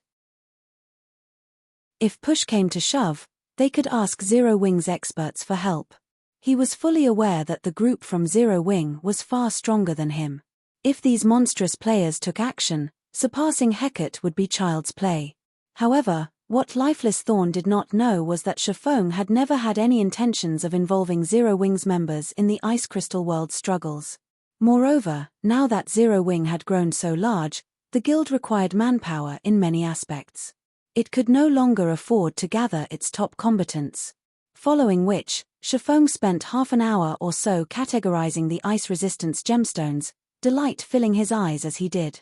There were 42,651 gemstones that added 5 points of ice resistance, 37,332 that added 6 points, and 12,451 that added 8 points. Shifeng also had 2,921 gemstones that provided 10 points or more. Back on the continent of God's domain, 5-point gemstones currently sold for around 1 gold, 50 silver on the market. That was very close to the production cost. These were also the gemstones he had the most of, although he counted himself lucky since he had only crafted 40,000 plus 5-point gemstones out of the 400,000 attempts. Naturally, the 6-point gemstones were worth more, selling for around 2 gold. Most of the ice resistance gemstones on the market were 6-point gemstones. As for 7-point gemstones, they were slightly rarer and could sell for roughly 3 gold. The 8-point gemstones were very rare, selling for around 5 gold. Meanwhile, Successfully forging over 33,000 7-point gemstones and over 12,000 8-point gemstones was truly beyond Shifeng's expectations. As for the ice resistance gemstones that offered 10 or more points in ice resistance, needless to say, they could easily sell for 10 gold or more. After all, ice resistance gemstones would always retain their value. Even if players only had a full set of 5-point gemstones, they would acquire more than enough ice resistance to deal with frosty environments and ice-type bosses. Shifeng then brought the ice resistance gemstones to Azura's residence, placing them in the Adventurer Alliance's trade window. He even placed the entry on the catalog's first page. However, unlike the catalog's other items, the ice resistance gemstones could only be purchased with the auction system. Moreover, players had to use both magic crystals and Adventurer Alliance points, with magic crystals having a higher priority. In other words, regardless of how many points players bid, the player that bid the most magic crystals would win the auction. The Adventurer Alliance points would only be used as a tiebreaker if the top contenders bid the same number of magic crystals. Meanwhile, Shifeng set the minimum bid for the 5-point gemstones at 4 magic crystals. Not wanting to post too many gemstones at a single time, Shifeng only posted 200 5-point gemstones. Shortly after Shifeng updated the exchange catalog, the players who had visited the Adventure Alliance to purchase items noticed the change. Immediately, a commotion arose in Azura's residence. Ice resistance gemstones. The Adventurer Alliance is amazing. It actually has such an item as well. Amazing. 1 gemstone adds 5 points in ice resistance. That almost rivals the ice resistance from mysterious iron equipment. Crap. If I could fully equip myself with these ice resistance gemstones, I could explore the Snow Rift practically unhindered. Just where did the Adventurer Alliance get its hands on such an item? Items that provided ice resistance were highly sought after by Cold Wind City's players. Although the Ice Crystal world had many ice resistance items, none of them were like the ice resistance gemstone, which would not become obsolete after a certain level. News of the ice resistance gemstones spread like wildfire among the city's various adventurer teams and guilds. These organizations immediately sent representatives to purchase these gemstones. A flood of independent players also rushed to compete for the ice resistance gemstones. Although magic crystals were rare and hard to obtain in Cold Wind City, there weren't many places where players could spend them. This was especially true for independent players. Most players would rather trade their magic crystals for ice resistance equipment. However, the various guilds hoarded most weapons and equipment that increased ice resistance. No guild would sell such items to independent players. Hence, now that a treasure like the ice resistance gemstone had appeared, independent players had to fight for some of their own. Shortly after, the ice resistance gemstones' prices continued to rise. The price instantly rose to 5 magic crystals per stone. It then climbed to 5 magic crystals and 100 points, 200 points. Meanwhile, each Adventurer Alliance point was currently worth 20 copper coins. Very quickly, the price had reached 6 magic crystals. At this point, the ice resistance gemstones' prices had hit the limit of what independent elite players could afford. Even so, this outcome had greatly exceeded Shifeng's expectations. Yet, the price increase still showed no signs of stopping. Chapter 1765 – Frightening Profit. Chapter 1765 – Frightening Profit. Chapter 1765 – Frightening Profit. In less than 5 minutes after Shifeng updated the exchange catalog, the 5-point ice resistance gemstones had reached a price of 7 magic crystals. The demand for the gemstones had completely exceeded Shifeng's expectations. He had never thought that Cold Wind City's players would be so desperate for them. In the end, Shifeng had earned 1,320 magic crystals from the 200 ice resistance gemstones. In addition, the Adventurer Alliance had reclaimed a lot of the points it had awarded. Crap. I just got here, and they're already sold out. Why are there so many rich people? There are actually people willing to fork out 7 magic crystals for those gemstones. What? That's it? There aren't any more? Why are there only 200 gemstones? There aren't even enough for all of us here. Damn it. I knew I should have placed a bid. If I had 4 or 5 ice resistance gemstones, I could even solo tank that ice-type Great Lord I found earlier. I'd be able to earn back all of the money I spent. The crowd in Azura's exchange hall were stupefied by the auction's abrupt end. It had ended so quickly that the city's large guilds had missed the chance to bid before the gemstones had sold out. The independent experts that had adopted a wait-and-see attitude suddenly regretted their choice. Guild leader, what should we do? I arrived late, and by the time I got here, the ice resistance gemstones had sold out. What? They're already gone? What should I do now? Wait there for a little while longer. If no more show up, try to buy the gemstones from the players that purchased them for a high price. The snow ruins environment is too harsh. Without sufficient ice resistance, our main force members' basic attributes will drop, and they won't be able to fight at their full strength. We must obtain those ice resistance gemstones. The various guilds instructed their spies in Azura's residence to wait for more ice resistance gemstones to show up. Meanwhile, Shifeng didn't hurry to put up the second batch of ice resistance gemstones after the first sold out. Instead, he waited roughly 10 minutes for more players to gather in the exchange hall before posting another 1,000 gemstones. He altered the starting bid to 5 magic crystals this time. The 200 ice resistance gemstones had merely been bait for the general populace. Now that an adequate number of players had gathered in Azura's residence, he could start selling the ice resistance gemstones for real now. The moment the 1,000 ice resistance gemstones appeared in the exchange catalog, everyone in the hall started to place their bids in a frenzy. The independent experts, adventurer teams, and guilds that hadn't gotten a chance to bid earlier began to place one bid after another, and almost all of them started off with a 7 magic crystal bid. After around 5 minutes, Shifeng earned another 7,110 magic crystals. He was earning magic crystals several times faster than even Zero Wing City. However, Shifeng knew that this was only the beginning. Cold Wind City had over 2 million players. A measly 1,000 ice resistance gemstones wouldn't even satisfy the needs of the various adventurer teams and guilds, let alone independent players. Following which, Shifeng transferred all of the 5-point gemstones to the residence's warehouse and had the system automatically upload ice resistance gemstones to the exchange catalog in batches of 500 to 1,000 once every 10 or 15 minutes. As for the other ice resistance gemstones, Shifeng had no intentions of selling them for now. For the current Cold Wind City, 40,000 plus ice resistance gemstones should be just enough to meet demand. If he sold the higher quality gemstones, he wouldn't be able to get a good price. While Shifeng sold the ice resistance gemstones, Lifeless Thorn and the others had returned to Azura's residence and rested. Players' stamina and concentration consumption rates increased drastically in the snow ruin. Even if they lay down and did nothing, their stamina and concentration would continue to drain. Commander, this is the information we have on the 3rd floor's Guardian boss.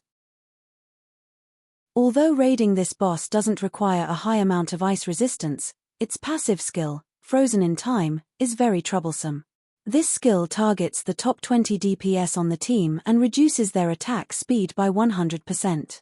In addition, it spawns a chieftain beside each of the affected players. These chieftains are the same level as the affected players and have very high attack power, even rivaling great lords of the same level. In addition, the boss has a second passive skill called Bloodlust. As its HP drops, its strength, attack speed, and defense increase, Lifeless Thorn said, clearly frustrated as he spoke about the 3rd floor's Guardian boss. How much HP did the boss have by the end of the battle? Shifeng asked. 50%, Lifeless Thorn said, slightly embarrassed. Is the team's average DPS not high enough? The outcome didn't particularly surprise Shifeng. The 3rd floor's Guardian boss evidently required raw power to defeat. Meanwhile, the raid team only had 12 Tier 2 players. As the boss's passive skill restricted the top 20 players' DPS, Lifeless Thorn and the other Tier 2 players couldn't cause any damage, and the rest of the team's DPS obviously wasn't high enough. It was not surprising that the boss had managed to whittle the raid team down. Even if Shifeng joined the team, the outcome would likely be the same. Everyone in the team is wearing the best equipment we have available. Honestly, though, if the team's DPS could land every attack, it should be possible to kill it, but the boss is very good at dodging and blocking incoming attacks. Without a sufficiently high combat standard, it is very difficult for players to damage the boss, Lifeless Thorn said, nodding. Got it. It seems that we need to improve everyone's equipment. Collect every piece of equipment your team is using and bring it all to me, Shifeng said after giving the matter some thought. If one's combat standards were lacking, they could simply make up for it with basic attributes. This was one of the long-standing methods God's Domains players had practiced to raid difficult bosses. Improve their equipment. Is that even possible? Lifeless Thorn could not help his confusion. The raid team already wore the best equipment the Azura Adventurer team had. It was basically impossible to improve the raid team's equipment standard further. But since the order had come from Shifeng, Lifeless Thorn did not give the matter much thought. He immediately gathered the raid team and had them hand over their equipment. In any case, he had planned to collect everyone's equipment to repair it all. Once Shifeng received the equipment, he found a normal lounge in the residence and retrieved Pandora's Rubik's Cube from his bag. The Pandora's Rubik's Cube had been so popular during his previous life because of the many regional dungeons and team dungeons that prohibited tools in the game's later stages. Pandora's Rubik's Cube was an exception to this rule. The enhancements Pandora's Rubik's Cube provided were akin to an enchantment. If the enhancements were placed before players entered the restricted zone, it would remain with them once inside. Hence, despite Pandora's Rubik's Cube's massive detriment, it had still been highly sought after. The only problem was that it cost a lot of magic crystals to use. Fortunately, several batches of ice resistance gemstones had sold thus far. After selling 3,000 plus gemstones, Shifeng had over 21,000 magic crystals. This was more than enough to enhance a 100-man team's equipment. Without hesitation, Shifeng converted 10,000 magic crystals into mana water. To increase his chances of success, Shifeng had Icarus's Heart's Divine Providence as well. He had also invested 200 units of life force to activate the skill, increasing the amount of luck he received to the maximum as well as increasing the skill's duration and decreasing its cooldown. He then started to strengthen each piece of equipment before him. There were nearly 1,000 pieces of equipment waiting for him. While Divine Providence was in effect, over half of his enhancement attempts had succeeded. Fortunately, nothing had changed for most of the remaining half. Only 100 plus pieces had been cursed and couldn't be used for a short time. However, the Azura Adventurer team had plenty of equipment to spare. By the time Shifeng finished enhancing all 100 players' equipment, he had spent a total of 18,650 magic crystals. If converted to coins, that would be 5,595 gold. If the various large guilds learned Shifeng had just spent 18,650 magic crystals to enhance a bunch of equipment for just 24 hours, they'd curse him and call him a lunatic. He had spent as many magic crystals as a third-rate guild's entire stockpile. Shifeng, however, did not particularly mind the cost. While he had been busy with the raid team's equipment, he had sold another 5,000 or so ice resistance crystals and earned nearly 35,000 magic crystals. Right now, he was earning magic crystals faster than he could spend them. Once he finished with the raid team's equipment, Shifeng convened the raid team. Distribute this equipment. If there are no problems, we'll set out immediately, Shifeng said as he handed the entire team's equipment to Lifeless Thorn.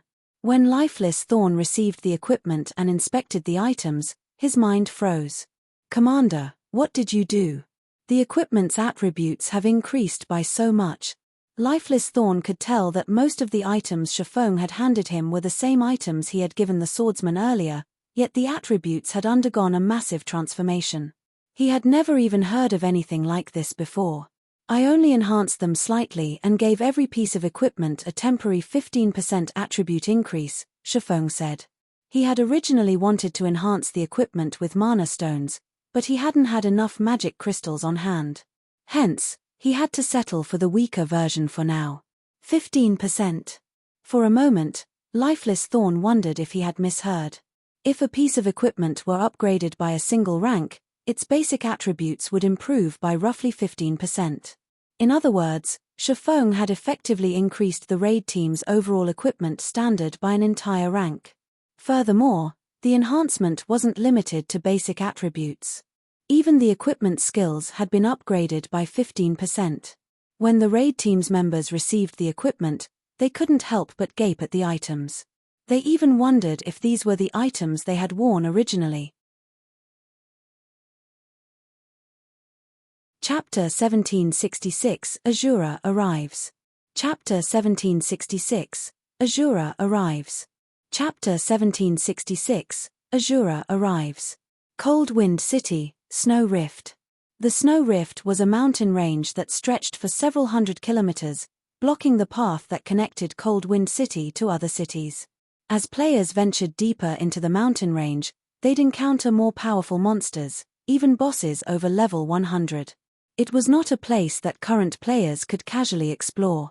At this stage of the game, the only viable way to travel from Cold Wind City to other cities was to enter the Snow Ruin and activate the teleportation device there. The teleportation device was connected to a teleportation array on the other side of the Snow Rift. To get a head start and reach other regions before others, the various adventurer teams and guilds in Cold Wind City had dispatched teams to the Snow Ruin and were frantically raiding it. Frost apes occupied the Snow Ruin's surroundings all year round.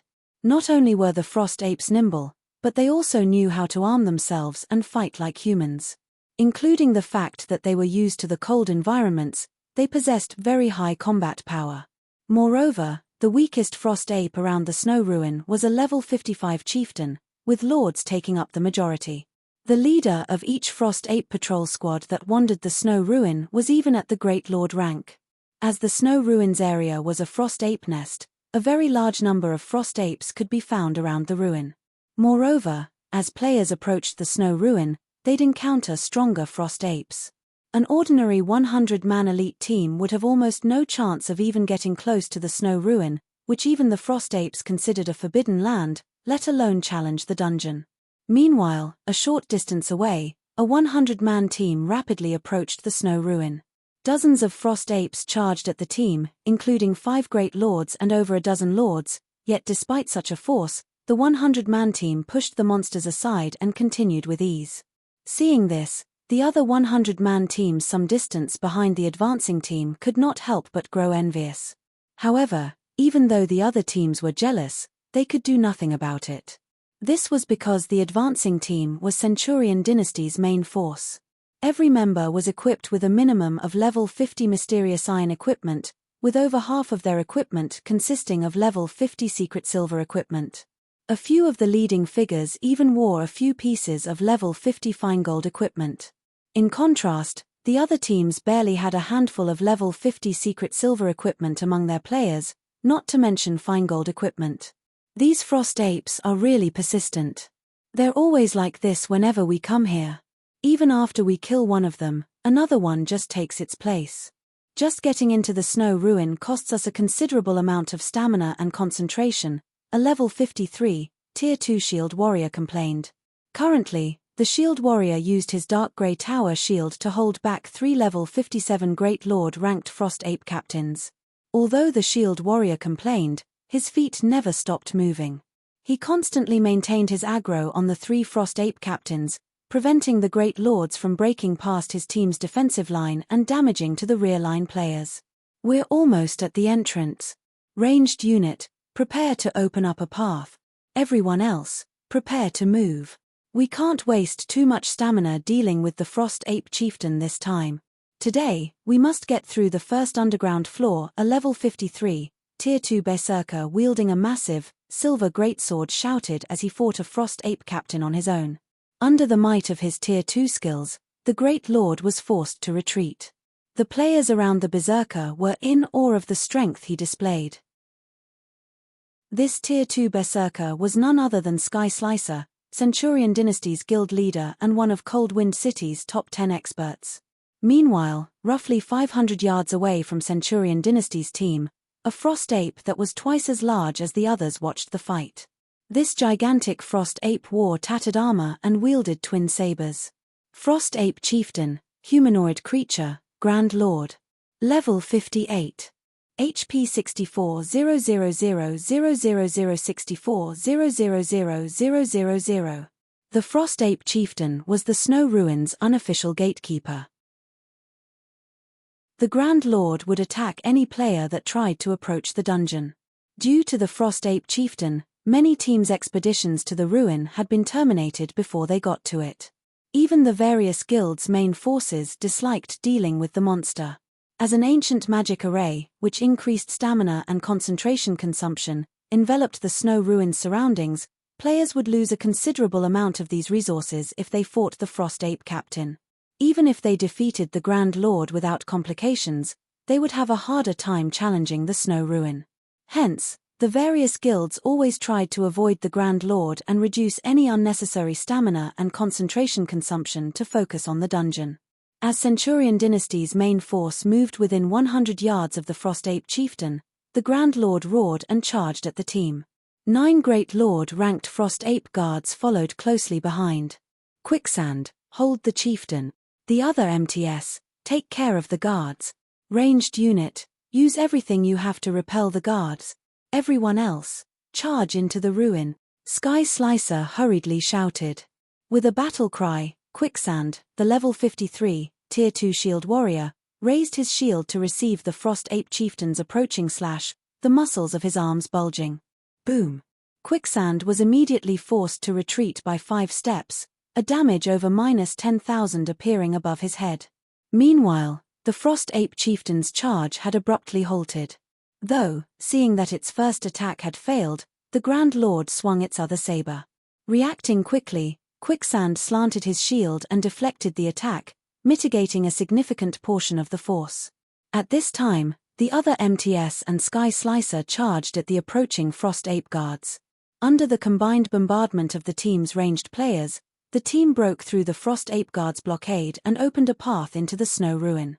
After about 2 minutes, the team finally shook off the Frost Ape Captain and guards and entered the snow ruin. The team's entry also forced the Grand Lord and Great Lords to give up their chase. Seeing this, awe and envy overwhelmed the other teams that were preparing to enter the dungeon. They doubted that they could get past the Frost Ape Chieftain so easily, and they knew that they'd incur some casualties if they tried. Everyone, rest up. We'll enter the first underground floor in 1 minute, Sky Slicer commanded as he swept a glance over his team members. Every member of the team had lost a considerable amount of their HPs and mana during that fight. Hearing this, Centurion Dynasty's members breathed a sigh of relief. They were also delighted that they had gotten past the Frost Ape Chieftain much easier than the last visit. Now, they'd have a greater chance of clearing the first floor. While Centurion Dynasty's players rested, they heard multiple explosions from outside of the snow ruin. Moreover, the sound grew louder as the seconds ticked by. Is another bunch of ignorant newcomers trying to take advantage of our efforts to get in? Sky Slicer, who rested on the ground, cracked open an eye as he sneered. This was not the first time their team had encountered such a situation. Although their team had revealed a gap in the Frost Ape Chieftain's defense as they entered the dungeon, the Grand Lord's failure to stop the intruders would eventually enrage it. While enraged, the Frost Ape Chieftain's strength and speed would increase significantly. The Frost Ape guards would also receive a strength boost. This had undoubtedly increased the difficulty of breaking into the snow ruin. The correct way to enter the snow ruin would be to wait until the Frost Ape Chieftain and Frost Ape guards calmed down. These ignorant newcomers are in for a big surprise. I'm guessing that they will team wipe. Even Boss Quicksand can't stand against the Frost Ape Chieftain after it goes berserk. This should teach those people a lesson. Didn't they see the other teams outside sitting around and waiting, rather than charging into the ruin after us? While the Centurion Dynasty's members discussed the newcomers, the sounds of battle outside of the snow ruin grew more intense. After 30 seconds, though, silence returned to the snow ruin. It seems they've wiped. The battle sure ended quickly. As the area fell silent, some of Centurion Dynasty's members expressed pity, while others laughed in ridicule.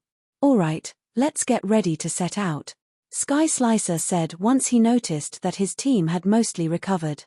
Just as the team members began to stand and head into the first underground floor, a team walked through the snow ruins' dilapidated entrance.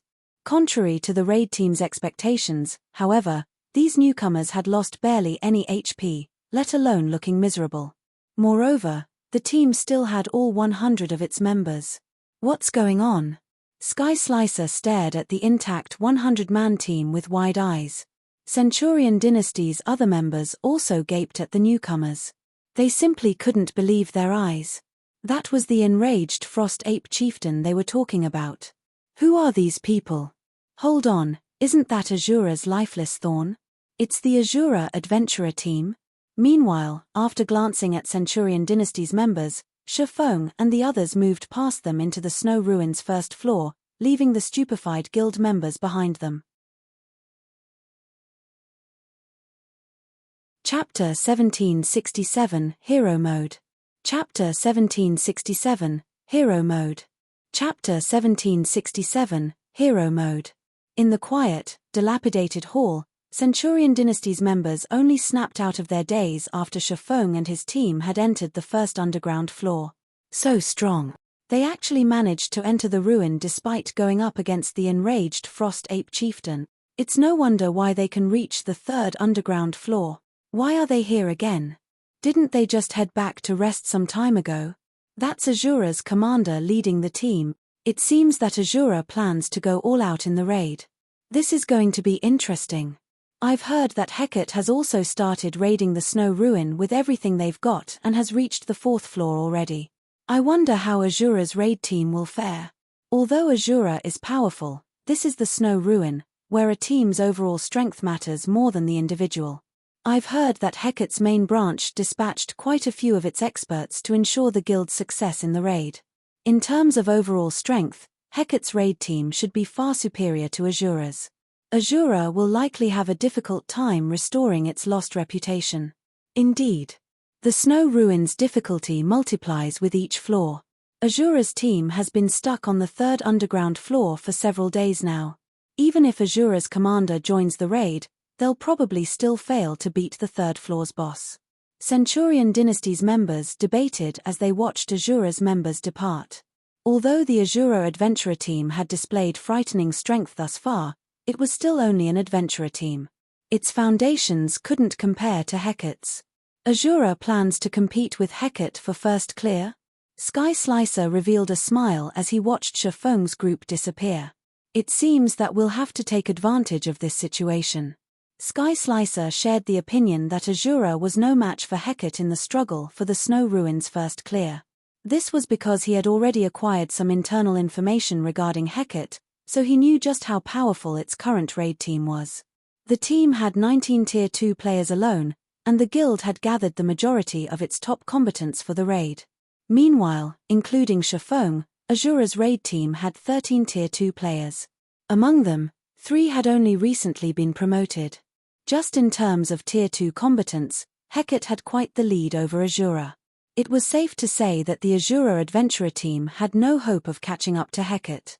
However, Azura wasn't entirely out of options if it wished to catch up. It could increase its count of Tier 2 experts, but that was impossible to do in a short time. The only other way to increase its Tier 2 player count was to seek external aid. Meanwhile, Centurion Dynasty had the second highest Tier 2 expert count in Coldwind City, with a total of 3. The other guilds and adventure teams didn't even have one.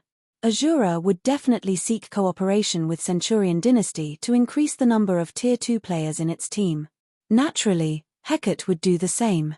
After all, if Azura gained the help of 3 additional Tier 2 players, the adventurer team would pose a significant threat. Once the Azura adventure team entered the snow ruin, Carnage, who currently fought on the 4th underground floor, received news of Azura's return. They've convinced their commander to help to restore their reputation. Carnage could not help but laugh when he read the report his subordinate had sent. Unfortunately, the Azura adventurer team no longer has a chance. Hecate will claim the snow ruins first clear. Raiding the snow ruin was not an easy task. Players would face different challenges on each floor and would have to find different ways of progressing.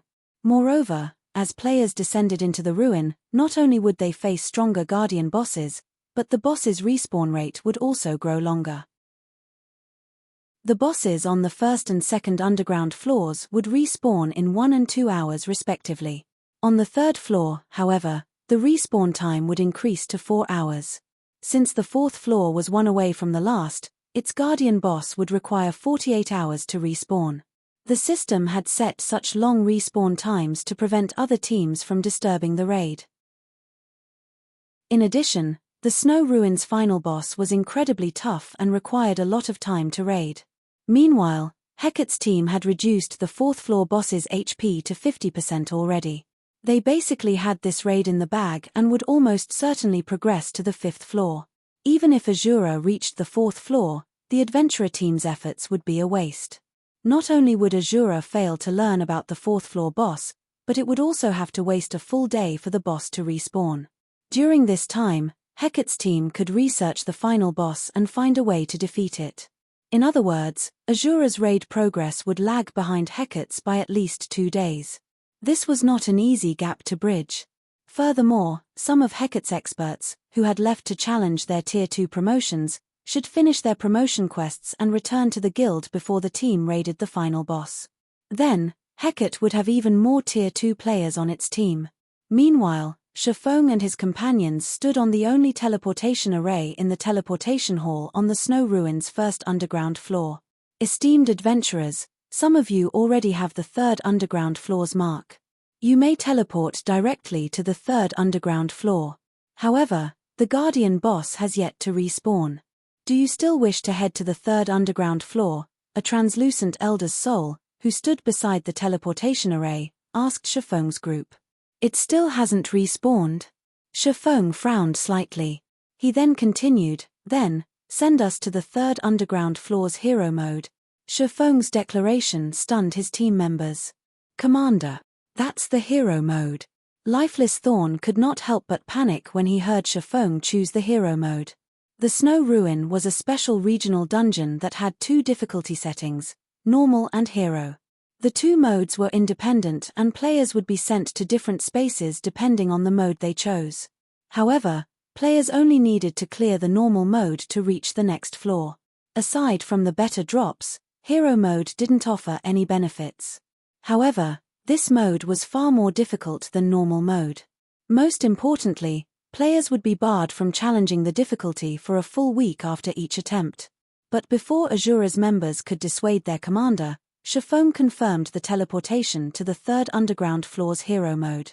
In the blink of an eye, the team arrived on the hero mode's third underground floor. Looking around, the team didn't spot any monsters roaming around the floor. Instead, a single, 8-meter-tall, 6-armed frost ape quietly stood in the center. The ape wielded a long sword in each of its hands. Meanwhile, a magic barrier had sealed off the gate to the fourth underground floor. This was nothing like normal mode. Frost Ape Warlord, humanoid creature, specialized archaic species, Grand Lord. Level 63. HP 160 000 160 000. Gasps slipped from the players when they saw the Frost Ape Warlord's attributes. The hard mode Frost Ape Warlord was much stronger than the boss in normal mode. In normal mode, the Frost Ape Warlord was only a level 62 Grand Lord ranked archaic species. It only had 120 million HP and 4 arms, as well. However, not only was the Frost Ape Warlord before them a specialized archaic species, but it also had 6 arms and 160 million HP. Of the players present, only Shifeng maintained his composure. Other players might be intimidated by a hero mode regional dungeon, but Shifeng, who had raided Otherworld's hero mode regional dungeons in the past, knew that there wasn't much of a difficulty difference between this mode and normal mode. The combat power of the monsters inside the dungeon would increase by roughly 20% to 30% only. Their HPs as well would increase between 30% to 50% only. Now that his team's basic attributes had increased by 15%, clearing the Snow Ruins hero mode wasn't exactly impossible. Furthermore, he had originally wanted to raid the Snow Ruins hero mode. He was accelerating his plans. A specialized archaic species? After glancing at the Frost Ape Warlord, Shifeng took out a bunch of weapons and passed them to his team members. From now on, everyone is to use the weapon I give you and listen to my instructions. If you don't listen and use the weapons casually, I'll banish you from the adventurer team. Hearing Shifeng's determination, his companions couldn't help but shudder. However, upon receiving the weapons, aside from Lifeless Thorn and the other members who had visited the continent of God's domain, these players gasped in astonishment. The attributes on the weapons Shifeng had just given them were simply amazing. These new weapons were much stronger than their current weapons. As they watched Shifeng hand out the weapons, Lifeless Thorn and the others, who had been quite anxious, beamed. Others might not realize exactly how powerful these weapons were, but they knew. These mana weapons could dramatically boost their combat power and allow them to exert power that could transcend tiers. Now, they'd even be able to take on a mythic monster without fear, much less a Grand Lord ranked specialized archaic species. Unfortunately, since mana weapons weren't indefinite, they couldn't be used casually. Alright, now that everyone has a mana weapon, let's get to work. Solitary, you'll start the raid.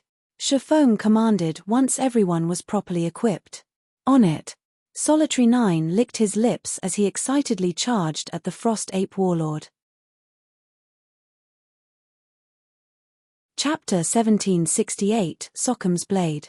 Chapter 1768, Sockham's Blade. Roar.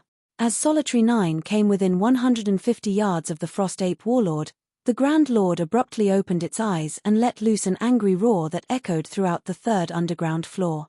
Even the ground trembled at its bellow.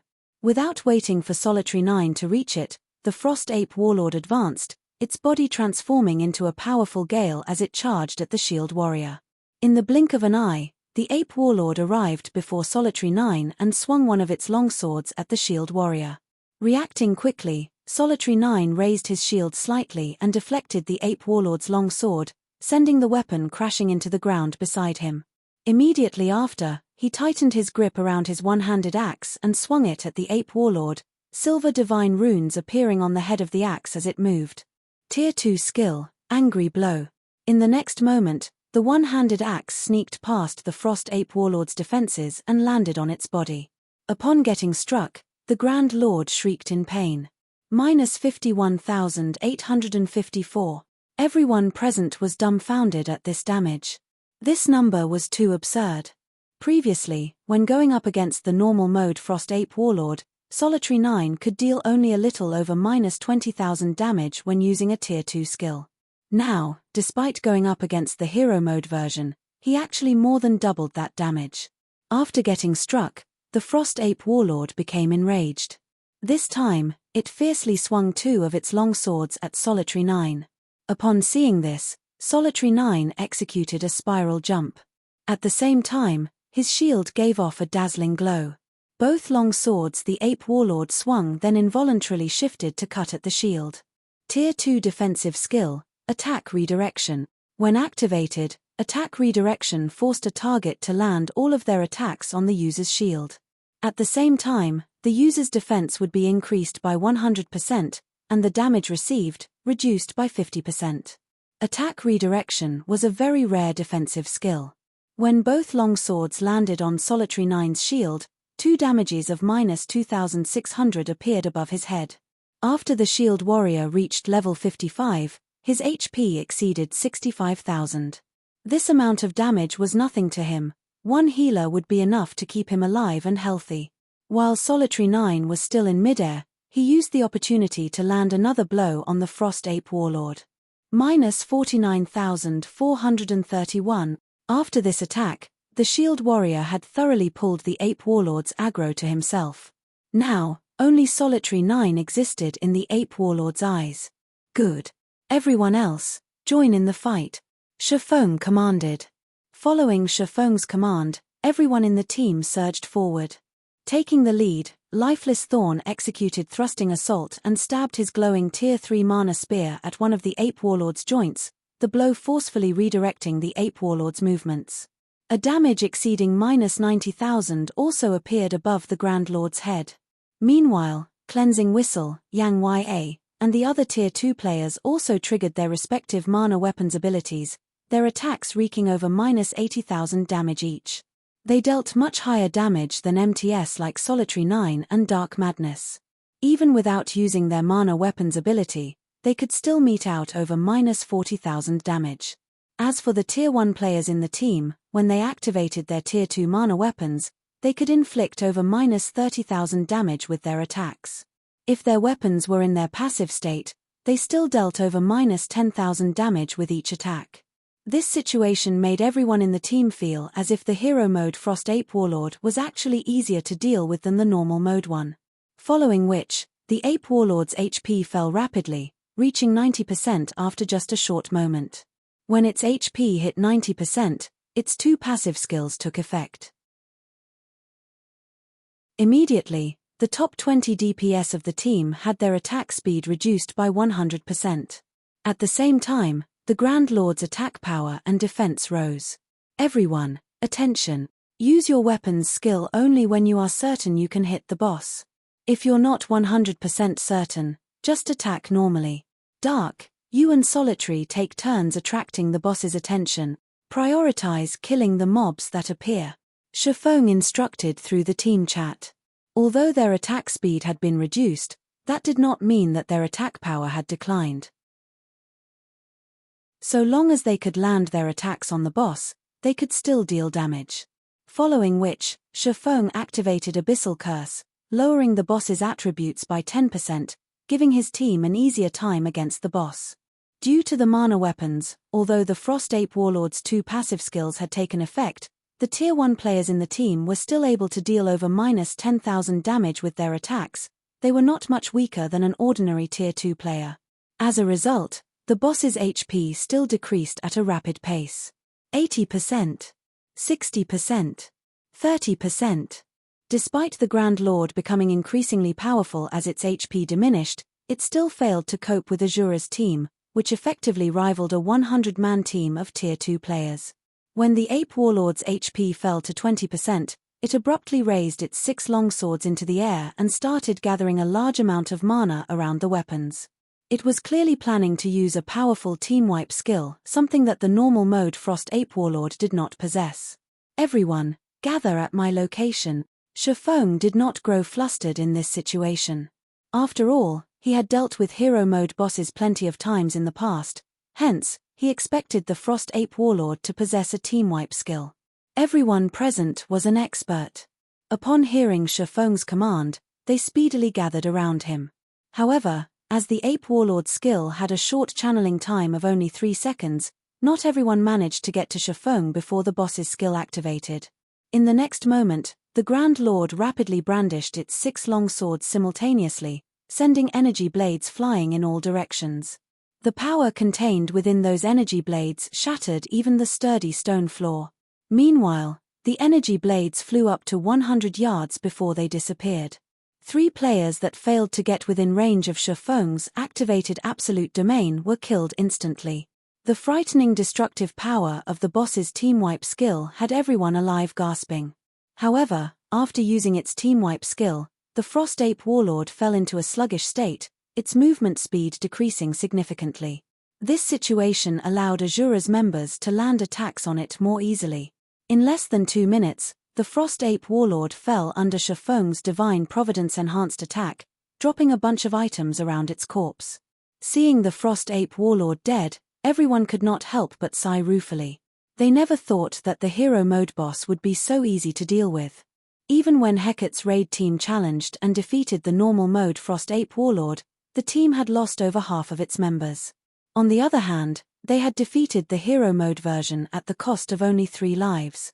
If not for the boss's team wipe skill, they might have even managed to clear the floor without suffering a single casualty. Resurrect the fallen. Once everyone's recovered, we'll head down to the 4th underground floor, Shifeng instructed. He then proceeded to collect the boss's loot. Although he had activated Divine Providence, at the end of the day, the Frost Ape Warlord was still a monster of the Ice Crystal world. Practically all of the items it dropped were materials, albeit epic ranked ones. Only 2 items were equipment, level 50 Feingold ranked mage robes and a level 50 Feingold ranked 2-handed axe. Even so, this loot still made many of the team's experts drool. Among the 30-plus items that dropped, only one managed to catch Shifeng's attention, the Sockham's blade forging design. Sockham's blade was a level 50 dark gold weapon. To the current God's domain that had a severe scarcity of top-tier level 50 weapons and equipment, a level 50 dark gold weapon was an item beyond most players' reach. After tidying up the loot, Shifeng noted that his team had already recovered fully. He then led his team down to the 4th underground floor. The 4th underground floor was a maze that was littered with traps, which made traversing the floor extremely difficult. After spending over an hour exploring the maze, the team arrived before a spacious hall. Sure enough, there aren't any mobs here, either. After arriving at the end of the maze, Shifeng noticed that the situation here was similar to that on the 3rd floor. There were no wandering mobs here at all. There were only 2 four-winged gargoyles standing at the entrance leading down to the next floor. Stone Guardian, Archaic Species, Grand Lord. Level 64. HP 130 000 130 000. We need to deal with 2 bosses on this floor. Shifeng smiled as he looked at the 2 gargoyles. Solitary and Dark, each of you take on one of these bosses. We'll split the team into 2 groups of 50 and raid the bosses separately. Other teams might find dealing with 2 bosses simultaneously to be headache-inducing, but the 2 Stone Guardians were not a problem for Azura's current raid team. As Refinement Realm experts, both Solitary 9 and Dark Madness were more than capable of tanking a Grand Lord-ranked archaic species all by themselves. As for DPS, although the team's damage dealers would be split between 2 teams, they could still cope with the Stone Guardians, thanks to the mana weapons. In the end, just like Shifeng had expected, before even 20 minutes had passed, both Stone Guardians had fallen to Azura's raid team, dying under Shifeng's swords. In total, the 2 bosses had dropped over 30 items, none of which managed to catch Shifeng's attention. The only noteworthy items in the loot were 3 pieces of level 50 equipment, 2 pieces were fine gold rank, while 1 was dark gold ranked leather boots. After resting for 10 minutes or so, Shifeng led the team down to the 5th underground floor, which was also the final floor of the snow ruin. At the same time as Azura's team was descending to the final floor, a system announcement suddenly rang in everyone's ears. Chapter 1769, Hero Mode First Clear. Chapter 1769, Hero Mode First Clear. Chapter 1769, Hero Mode First Clear. Cold Wind City Region System Announcement. Congratulations! Hecate Guild has defeated the Snow Ruin Stone Guardian and completed the Stoneheart quest. Guild popularity increased by 2,000 points. Rewarding Snow Ruin's blessing. The system announcement repeated 3 times, its contents echoing in every player's ears in the Cold Wind City region. Didn't Hecate recently reach the 4th underground floor? Could they have defeated the 4th floor's guardian boss? Hecate is too amazing. Not only did its team reach the Snow Ruin's 4th underground floor on their first try, but they also defeated its boss. As expected of a first-rate guild.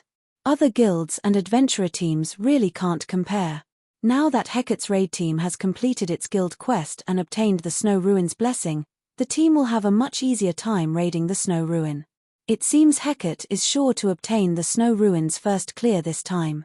The Azura adventurer team is pretty pitiful.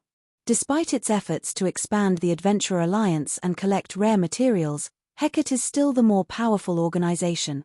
The general public marveled at Hecate's achievement. The various powers that still challenged the Snow Ruin even considered giving up on contesting for the dungeon's first clear. At the same time, they expressed their sympathy for the Azura adventurer team. Damn it! How did things turn out this way? Sky Slicer frowned as he read the system announcement. He had thought that Hecate only had a slight advantage over the Azura adventurer team. He hadn't expected the guild's raid team to be powerful enough to reach the final floor in a single attempt. Moreover, Hecate had completed the epic guild quest Stoneheart. The Centurion dynasty had this guild quest, as well. However, the quest's initial phase was extremely complex. Even now, the Centurion dynasty had yet to complete the initial collection quest. Yet, not only had Hecate completed the initial phase so quickly, but it had also slain the 4th floor's guardian boss and obtained the stone heart. Now that Hecate had completed the stone heart quest, every member of the guild would receive the Snow Ruins blessing. With the Snow Ruins blessing, not only would Hecate's members receive an 8% increase to their basic attributes when inside the Snow Ruin, but they would also receive 10% less damage when hit. Their stamina and concentration consumption would reduce by 10%, as well. With this, Hecate would have a much easier time dealing with the Snow Ruins' final boss. Meanwhile, on the normal mode Snow Ruins' 5th underground floor, unlike the previous floors, players were led straight to an ancient shrine immediately after descending from the 4th floor. A 6-meter-tall skeletal giant waited in the shrine's center to greet visiting players. Sacred, golden armor was draped over the giant's bones, and a great sword, emitting a faint glow, had been thrust into the ground before the guardian boss. Although the skeletal giant stood there, doing nothing, it radiated an indescribable sense of majesty and power. Skeleton King, Undead, Specialized Archaic Species, Grand Lord. Level 65. HP 220 000 220 000. Currently, a group of players stood outside the shrine with resolute expressions. This group was none other than Hecate's main force. Good. Now that we've completed our quest, and the Snow Ruins blessing is in our hands, we'll proceed according to plan. We'll prioritize defense and study the boss's movement patterns and skills first. Once we have a clear idea of what we're dealing with, we'll raid it with everything we've got. Carnage said, smiling as he looked at the system announcement. Vice Guild Leader, you're being overly cautious. We just got an 8% boost to our basic attributes and a 10% damage reduction. Although the boss is a specialized archaic species, it is only a Grand Lord, a 2-meter-tall, robust shield warrior said, flashing the Skeleton King a contemptuous look. The 11 players around the robust man nodded in agreement. They were not taking the Skeleton King seriously whatsoever. However, the other Hecate members broke out in a cold sweat as they listened to the shield warrior. Only Hecate's 12 heavens would dare to make such a claim. Anyone else would likely be terrified of challenging the Skeleton King, much less make light of the boss. However, Hecate's 12 heavens were indeed qualified to make such a claim. Not only were all 12 of them Tier 2 players, but they also wore dazzling equipment. The most inferior piece on them was level 50 secret silver rank, with the majority consisted of level 50 fine gold rank. Some even wore epic equipment. As for their levels, all 12 were level 55. Their combat standards were also ridiculously high, and even a refinement realm expert like Vast Heaven could not last more than 20 moves against them. It was also due to the 12 heavens that Hecate had qualified to begin its path towards becoming a super first-rate guild. It's better to be safe than sorry. I don't want to waste too much time on the Snow Ruin, Carnage responded indifferently. He was very familiar with the 12 heavens' strength. All 12 were Hecate's apex combatants. Alright, let's start the raid. As soon as Carnage gave out the command, the 12 heavens charged forward with everyone else following closely behind them. The moment the 12 heavens set foot in the shrine, emerald fire flashed in the Skeleton King's hollow eye sockets. The skeletal giant then turned to the approaching players. This is the world of the dead. The living are not permitted here, the Skeleton King bellowed. It then removed the greatsword from the ground and swung it at the 3 Tier 2 MTS leading the charge. Purple flames burst forth from the Skeleton King's greatsword, threatening to devour the players. However, just before the purple flames reached the Tier 2 MTS, a Tier 2 elementalist at the rear line chanted an incantation and pointed her staff upward. Tier 2 defensive spell, Frost Barricade. In the next moment, a translucent barrier of ice formed before the 3 Tier 2 MTS, blocking the path and preventing the purple flames from reaching them. Only after the purple flames dissipated did the Tier 2 elementalist forcibly remove the frost barricade. When the frost barricade disappeared, the 3 level 55, Tier 2 MTS took action simultaneously, sneaking 3 Tier 2 skills past the Skeleton King's defenses and striking the Grand Lord directly. Each skill dealt over minus 20,000 damage. The round of attacks also solidified the 3 MT's hold on the Skeleton King's aggro. Once the other Hecate members were in position, they bombarded the Skeleton King with their own attacks. The Skeleton King's single-target attacks were far more powerful than those of the previous Guardian bosses. Even its normal attacks could push a Tier 2 metric tons backward by over a dozen yards and cause over -26,000 damage. Moreover, this was after the Tier 2 metric tons had blocked the attack with their shield. If the Tier 2 MTS received one of the boss's single-target skills with their shields, they would lose over -50,000 HP. If the MTS failed to block a skill attack, it was safe to say that they would die instantly. Moreover, every time the Skeleton King's HP fell past a certain threshold, the boss would summon a large group of skeleton warriors. If these skeleton warriors were not defeated within a certain time, the Skeleton King would convert them into HP. To make matters worse, the Skeleton King would randomly cast Hell Flame, an AoE spell. The boss aimed this spell at random targets each time it cast it, not the 3 MTS. If players came into contact with the Hell Flame, even an MT would not last more than 2 seconds. Overall, the Skeleton King was a very tough boss to raid. However, every member on Hecate's raid team was an expert. This was especially true for the 12 Heavens 3 MTS. The 3 Tier 2 MTS would systematically rotate in and out of battle, taking turns tanking and landing hits on the boss. Their timing and positioning were extremely accurate, and this just barely allowed them to face the Skeleton King head-on. Only, doing so was a considerable burden on the rear-line healers. Not once had the healers stopped casting their spells since the raid had begun. Moreover, the healers had to avoid the skeleton warriors and Hell Flame attacks from time to time.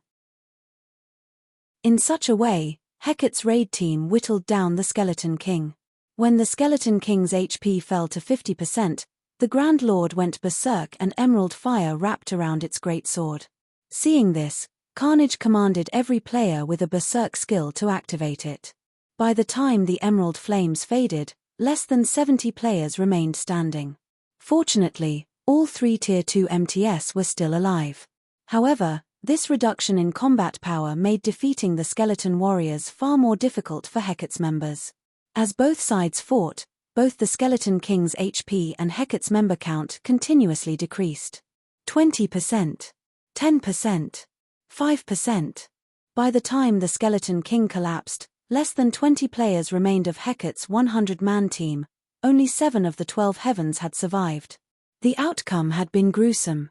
Cold Wind City Region System announcement. Congratulations to Hecate for obtaining the first clear on the normal mode Snow Ruin.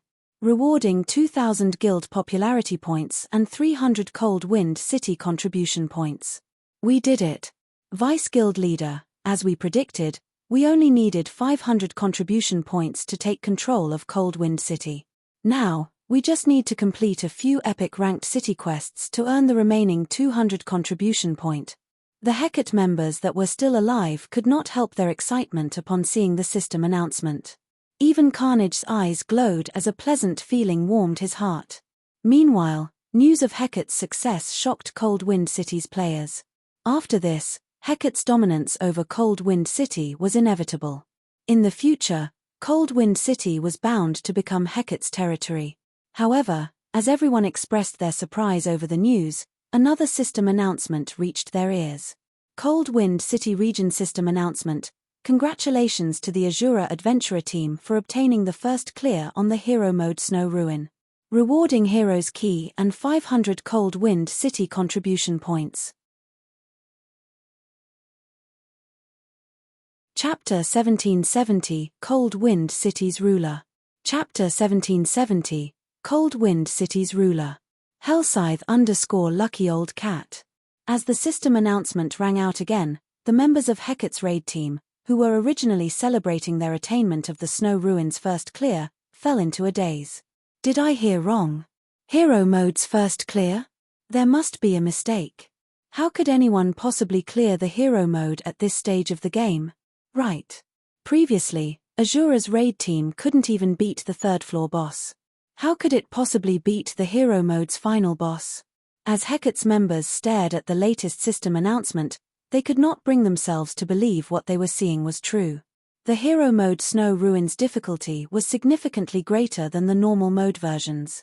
If a team did not gather enough good equipment from the normal mode Snow Ruin, challenging the Hero Mode was practically impossible. Meanwhile, Azura's raid team wasn't even capable of clearing normal mode before. So, just how could it possibly clear Hero Mode? Hero Mode? Carnage's expression darkened at this sudden turn of events. He had never thought that Azura would actually challenge the Hero Mode. However, the fact that Azura had cleared the Hero Mode Snow Ruin was still not the most important part. The crucial point was that Azura had gained 500 Cold Wind City contribution points. Currently, the minimum requirement for an organization to take control of Cold Wind City was to have 500 contribution points. In other words, the Azura Adventurer team had already taken control of Cold Wind City and become the city's ruler. For the following month, Azura would hold a certain amount of authority over Cold Wind City. Only after 1 month had passed would the system conduct a re-evaluation and designate the player organization with the highest contribution points as the new ruler of the city. During this 1 month, Azura would gain plenty of benefits as the ruler of the city. If Hecate wished to overtake Azura in terms of city contribution points, then the guild would have to put in many times the effort it was putting in now. While Hecate's members were reeling from Azura's clearing the Hero Mode Snow Ruin, Cold Wind City was in an uproar. All hail Azura! Amazing! Azura managed to secure the first clear of the Hero Mode Snow Ruin. Just how strong is Azura's main force? Hecate is truly pitiful. Shortly after it got the first clear of the normal mode Snow Ruin, its achievement immediately got overshadowed by Azura's. However, with this, we independent players will have a great time in Cold Wind City. Since the Adventurer Alliance belongs to the Azura Adventurer team, the Adventurer Alliance will definitely develop into an even better organization. In the future, it might actually be possible to exchange for level 50 Dark Gold equipment from the Alliance. The system announcement of the Azura Adventurer team claiming the Hero Mode Snow Ruins first clear brought endless joy to Cold Wind City's independent players. Now, many of them wished to join the Azura Adventurer team. As for the various guilds of Cold Wind City, this news signaled the beginning of their nightmare. Had Hecate been the one to take control of Cold Wind City, the guild would have definitely placed heavy pressure on the Azura Adventurer team and the Adventurer Alliance. At that time, the independent players of Cold Wind City would have been made to realize the strength of guilds. However, now that Cold Wind City had fallen into Azura's control, more players would feel that joining the Adventurer Alliance was better than joining a guild. If that happened, then guilds would have even less living space in Cold Wind City. Meanwhile, Sky Slicer of the Centurion dynasty was also dumbfounded when he received the system announcement. He simply could not fathom how the Azura Adventurer team had accomplished such a feat. That was the Hero Mode Snow Ruin they were talking about. Even Hecate's raid team, which had 19 Tier 2 players, did not dare to challenge Hero Mode. Yet, Azura had managed to clear it with just 13 Tier 2 players in its team. No matter how he looked at it, this had to be a joke from the system. With this, his plans to take advantage of the situation to gain some benefits for his guild were ruined. To make matters worse, his guild's living space in Cold Wind City would even get further constricted. While the outside world was in an uproar over the latest system announcement, inside the Hero Mode Snow Ruins 5th underground floor, Shafong was currently collecting the Skeleton King's loot. As for everyone else in the team, they were lying on the floor and panting in exhaustion. In Hero Mode, the Skeleton King was a bona fide level 65 mythic monster. If not for Solitary 9 and Dark Madness constantly activating their Tier 3 mana weapons and taking turns tanking using their Berserk skills, the team would have been annihilated. As for the Hell Flame the Skeleton King used, it was basically a large-scale destruction spell. Whenever the Skeleton King used Hell Flame, the team had to rely on Shafong's absolute domain to survive. When the battle was over, the team had less than 40 survivors. Close to the end of the battle, even Solitary 9 and Dark Madness had died under the Skeleton King's flaming greatsword. The rear-line healers couldn't keep up with the Skeleton King's DPS at all. Fortunately, after Shafong activated his Berserk skill, the team had managed to make it through the final stretch and defeated the Skeleton King. Meanwhile, The Skeleton King's death brought everyone two big surprises. The first one came in the form of a massive amount of EXP. The surviving members of the team received EXP equivalent to an entire day's worth of grinding. The second one was the appearance of a jackpot. The Skeleton King dropped so many items that just picking them all up took Chiffon quite a lot of time. In total, the Skeleton King's jackpot had over 200 items. Among them, more than 180 consisted of rare materials, mana stones, and magic crystals. As many as 5 mana stones had dropped. Quite a few of the rare materials were the main materials required to produce level 50 plus dark gold weapons and equipment. Every material was worth a considerable amount of money. Among the remaining items were one weapon _ an epic ranked greatsword named Incineration Blade and 7 pieces of equipment. The weapon was none other than the greatsword the Skeleton King had used, which was not only very powerful but also very stylish. As for the equipment, they were either level 50 dark gold equipment or level 55 fine gold equipment. The sight of these 8 items caused everyone's eyes to sparkle. Monsters rarely dropped weapons and equipment in the ice crystal world. Let alone dark gold rank, even fine gold weapons and equipment were extremely rare. As for epic weapons, those were practically myths in Cold Wind City. However, Chiffon had no intention of distributing the weapons and equipment to any specific person. Instead, he intended to place them in the Azura Adventurer Team's exchange catalog and allow Azura's members to exchange for them. These items would serve as an incentive to motivate Azura's members to work harder. Meanwhile, for the team operation this time, he also granted everyone their deserved contribution points, which could be used to exchange for the items they wanted. The remaining dozen or so items included 3 master-ranked potions, 2 Tier 3 magic scrolls, a design for level 50 dark gold ranked cloth armor robes, and a design for level 50 fine gold ranked plate armor arm guards. There was also one item in particular that surprised Chiffon. And that was the Hell Chariot design. When Chiffon picked up the ancient tome, which was even twice as thick as a dictionary, and read the name Hell Chariot design written on the cover, for a moment, he actually thought he was hallucinating. A war chariot. This was a weapon meant for large-scale battles. It possessed not only frightening destructive power but also the ability to ferry large numbers of players across long distances. A high-ranking item that could be used to conduct ambushes and field battles, it also had excellent siege and defensive capabilities. Compared to a war chariot, the miniature ballista was no different from garbage. The miniature ballista moved very slowly and took a very long time to load. It also had no defensive capability and, hence, could be destroyed easily. In contrast, a war chariot was very fast and boasted powerful defensive capabilities.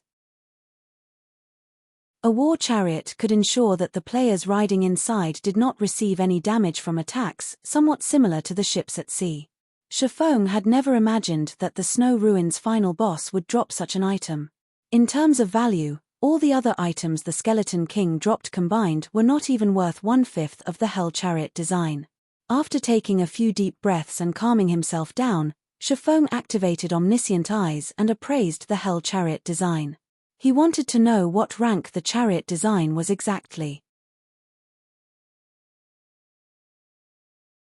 Chapter 1771, Hell Chariot. Chapter 1771, Hell Chariot. Hellscythe _lucky old cat. As Chiffon used Omniscient Eyes on the tome in his hands, a loading bar appeared before him, needing 10 seconds to fill completely. 10 seconds. Chiffon's heartbeat quickened when he saw the loading bar. The longer the appraisal time, the more valuable the appraised item was. War chariots could be categorized into basic, intermediate, advanced, master, and grandmaster ranks, the chariot's value increasing with each subsequent rank. The war chariot's abilities were also stronger with each rank. A basic war chariot possessed enough combat power to deal with a great lord, but only a fool would use it against a monster. War chariots truly shined in siege battles and combat between players. Using a war chariot to deal with monsters was overly extravagant. Unlike normal weapons and tools, repairing a war chariot required more than just coins. Players would also have to supply the materials. If a war chariot were used to grind monsters, the income wouldn't even be enough to cover the repair costs. Moreover, The required materials were very rare and hard to obtain. Once the loading bar was full, the Hell Chariot design's details appeared before Shifeng. Hell Chariot design, intermediate design, can be used to produce the Hell Chariot. Hell Chariot. Maximum capacity, 20 people, increases movement speed by 180%. Possesses Tier 2 defensive capabilities. Durability 400 additional skill 1 dash. Magic Shield. Constructs a Tier 3 magic barrier that can absorb up to a maximum of 2 million damage for 20 seconds. Each use costs 20 magic crystals. Cooldown, 10 minutes additional skill 2 dash. Hell Cannon, 1500 range. Deals a devastating blow at the Tier 3 standard to a 30-yard radius. Each use costs 100 magic crystals. Cooldown, 15 seconds additional skill 3 dash. Flame Spears. Creates 12 flame spears. Each flame spear carries power at the peak of Tier 2 and has a 150-yard attack range. Cooldown, 3 seconds. What a powerful war chariot! Shifeng's eyes glowed with excitement as he read the Hell Chariot's attribute panel. He had seen many intermediate war chariots in the past, but the Hell Chariot's attributes could even rank among the top intermediate war chariots. Normal intermediate war chariots only had 300 points of durability and only increased movement speed by 160%, which was roughly the same as a mysterious iron mount, yet the Hell Chariot increased movement speed by 180%. That was on par with the increase of a secret silver mount. However, the skills had to be the best part about this Hell Chariot. Ordinary intermediate war chariots only provided a Tier 2 magic shield that could reduce damage from Tier 2 attacks by 70% and Tier 3 attacks by 40%. Meanwhile, the war chariot's Tier 3 magic shield could reduce damage from Tier 2 attacks by 80%, Tier 3 attacks by 70%, and Tier 4 attacks by 40%. With such a powerful magic shield, even a Tier 4 mythic monster wouldn't be able to destroy the Hell Chariot within a short time. As for the production requirements, they weren't particularly demanding. Only 3 master engineers and 1 master forger were needed to produce the Hell Chariot. The only troublesome part was the main material, Titan ore. A single Hell Chariot required 500 pieces of Titan ore, a super rare ore that was even hard to find in the Storm Empire, which was famed for its production. This was because Titan ore was one of the main materials for epic equipment. It seems that I'll need Melancholic to focus on collecting Titan ore. Shifeng started plotting as he gazed at the Hell Chariot design in his hands. It wouldn't be impossible for the Candlelight trading firm to gather 3 master engineers and a master forger. The materials were the only other problem. Once they solved that, they could mass-produce the Hell Chariot. If Zero Wing had a tool like the Hell Chariot, its members could easily venture deep into neutral maps to grind and explore. The guild's members wouldn't need to compete with other guilds for nearby maps. In that case, Zero Wing's members would acquire more resources for the guild and themselves. A war chariot wasn't just a weapon of war, it was also a powerful transportation tool, much better than a mount. This was because players would not lose stamina and concentration when traveling in a war chariot. Moreover, war chariots could regenerate players' stamina and concentration. Although, its ability to do so wasn't as good as a normal NPC city. The most important point was that war chariots could hold simple repair tools.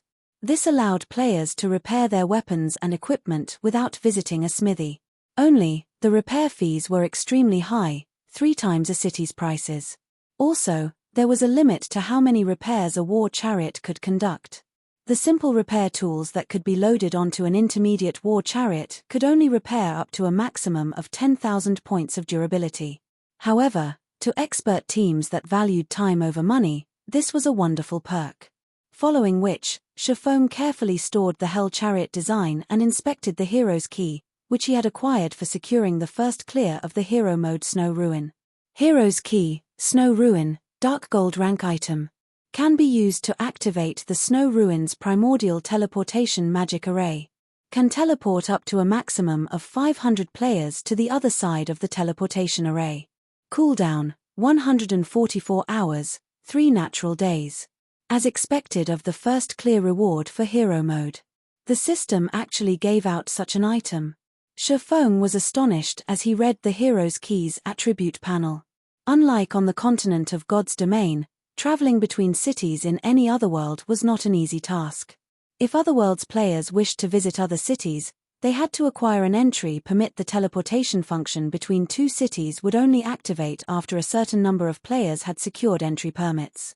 Before this requirement was fulfilled, players with a teleportation entry permit would physically have to travel to the city specified in the entry permit or use some secret passage. There was no other way for players to travel between two cities. Meanwhile, after killing the Skeleton King, a golden chest had appeared in the shrine, containing teleportation entry permits. When raiding the normal mode Skeleton King, players would only gain between 100 and 150 entry permits. Meanwhile, Hero mode provided between 200 and 300 entry permits. Moreover, once players cleared the Snow Ruin, regardless of which mode they challenged, they would be prevented from challenging the Snow Ruin again for 7 days. However, the Hero's Key could teleport 500 players to a different region directly. Moreover, it only had a 3-day cooldown. To the various guilds and adventurer teams that were trying to find a foothold in a different region as quickly as possible, this was a godly tool. Commander, there are a total of 265 entry permits in the golden chest. What should we do with them? Yang Ye could not help but ask as she retrieved the entry permits. Currently, throughout Cold Wind City, only Azura and Hecate possessed entry permits to other cities. Meanwhile, these entry permits would only bind to players after use. In other words, they could be sold or traded. For Cold Wind City's players, traveling to another region was a golden opportunity. Many of these players dreamed of acquiring an entry permit, especially the city's various guilds. If they sold the entry permits they had right now, they could definitely make a fortune. For the time being, our priority is to expand our development to other cities, Shifeng said, shaking his head. Head back to Cold Wind City immediately and find some experts and trustworthy management individuals that are willing to develop in another city from the adventurer team. Have them gather in the residence. I'll head over to meet with them once I've finished my task. The Black Dragon Empire's various large guilds were preparing to travel into the Ice Crystal world. To secure more of this otherworld's resources for Zero Wing, the Azura adventurer team had to occupy more cities in the Ice Crystal world. Otherwise, once the Black Dragon Empire's various large guilds arrived in the Ice Crystal world cities, it would become far more difficult for Azura to secure a foothold in those cities. After all, both Azura and Zero Wing were far from a match for the Empire's large guilds in terms of resources and manpower. We're expanding our development to other cities. Yang Ye's eyes sparkled with excitement upon hearing Shifeng's words. She was painfully curious about the Ice Crystal world's other cities. Cold Wind City was only a minor city, not one of the otherworld's main cities. Following Shifeng's command, Yang Ye promptly left the Snow Ruin to gather the Azura adventurer team's expert players. As for Shifeng, he made his way to Cold Wind City's City Hall. You're tuning in to the Celestial War YouTube channel. Don't forget to subscribe and join us on this journey to catch the most captivating stories,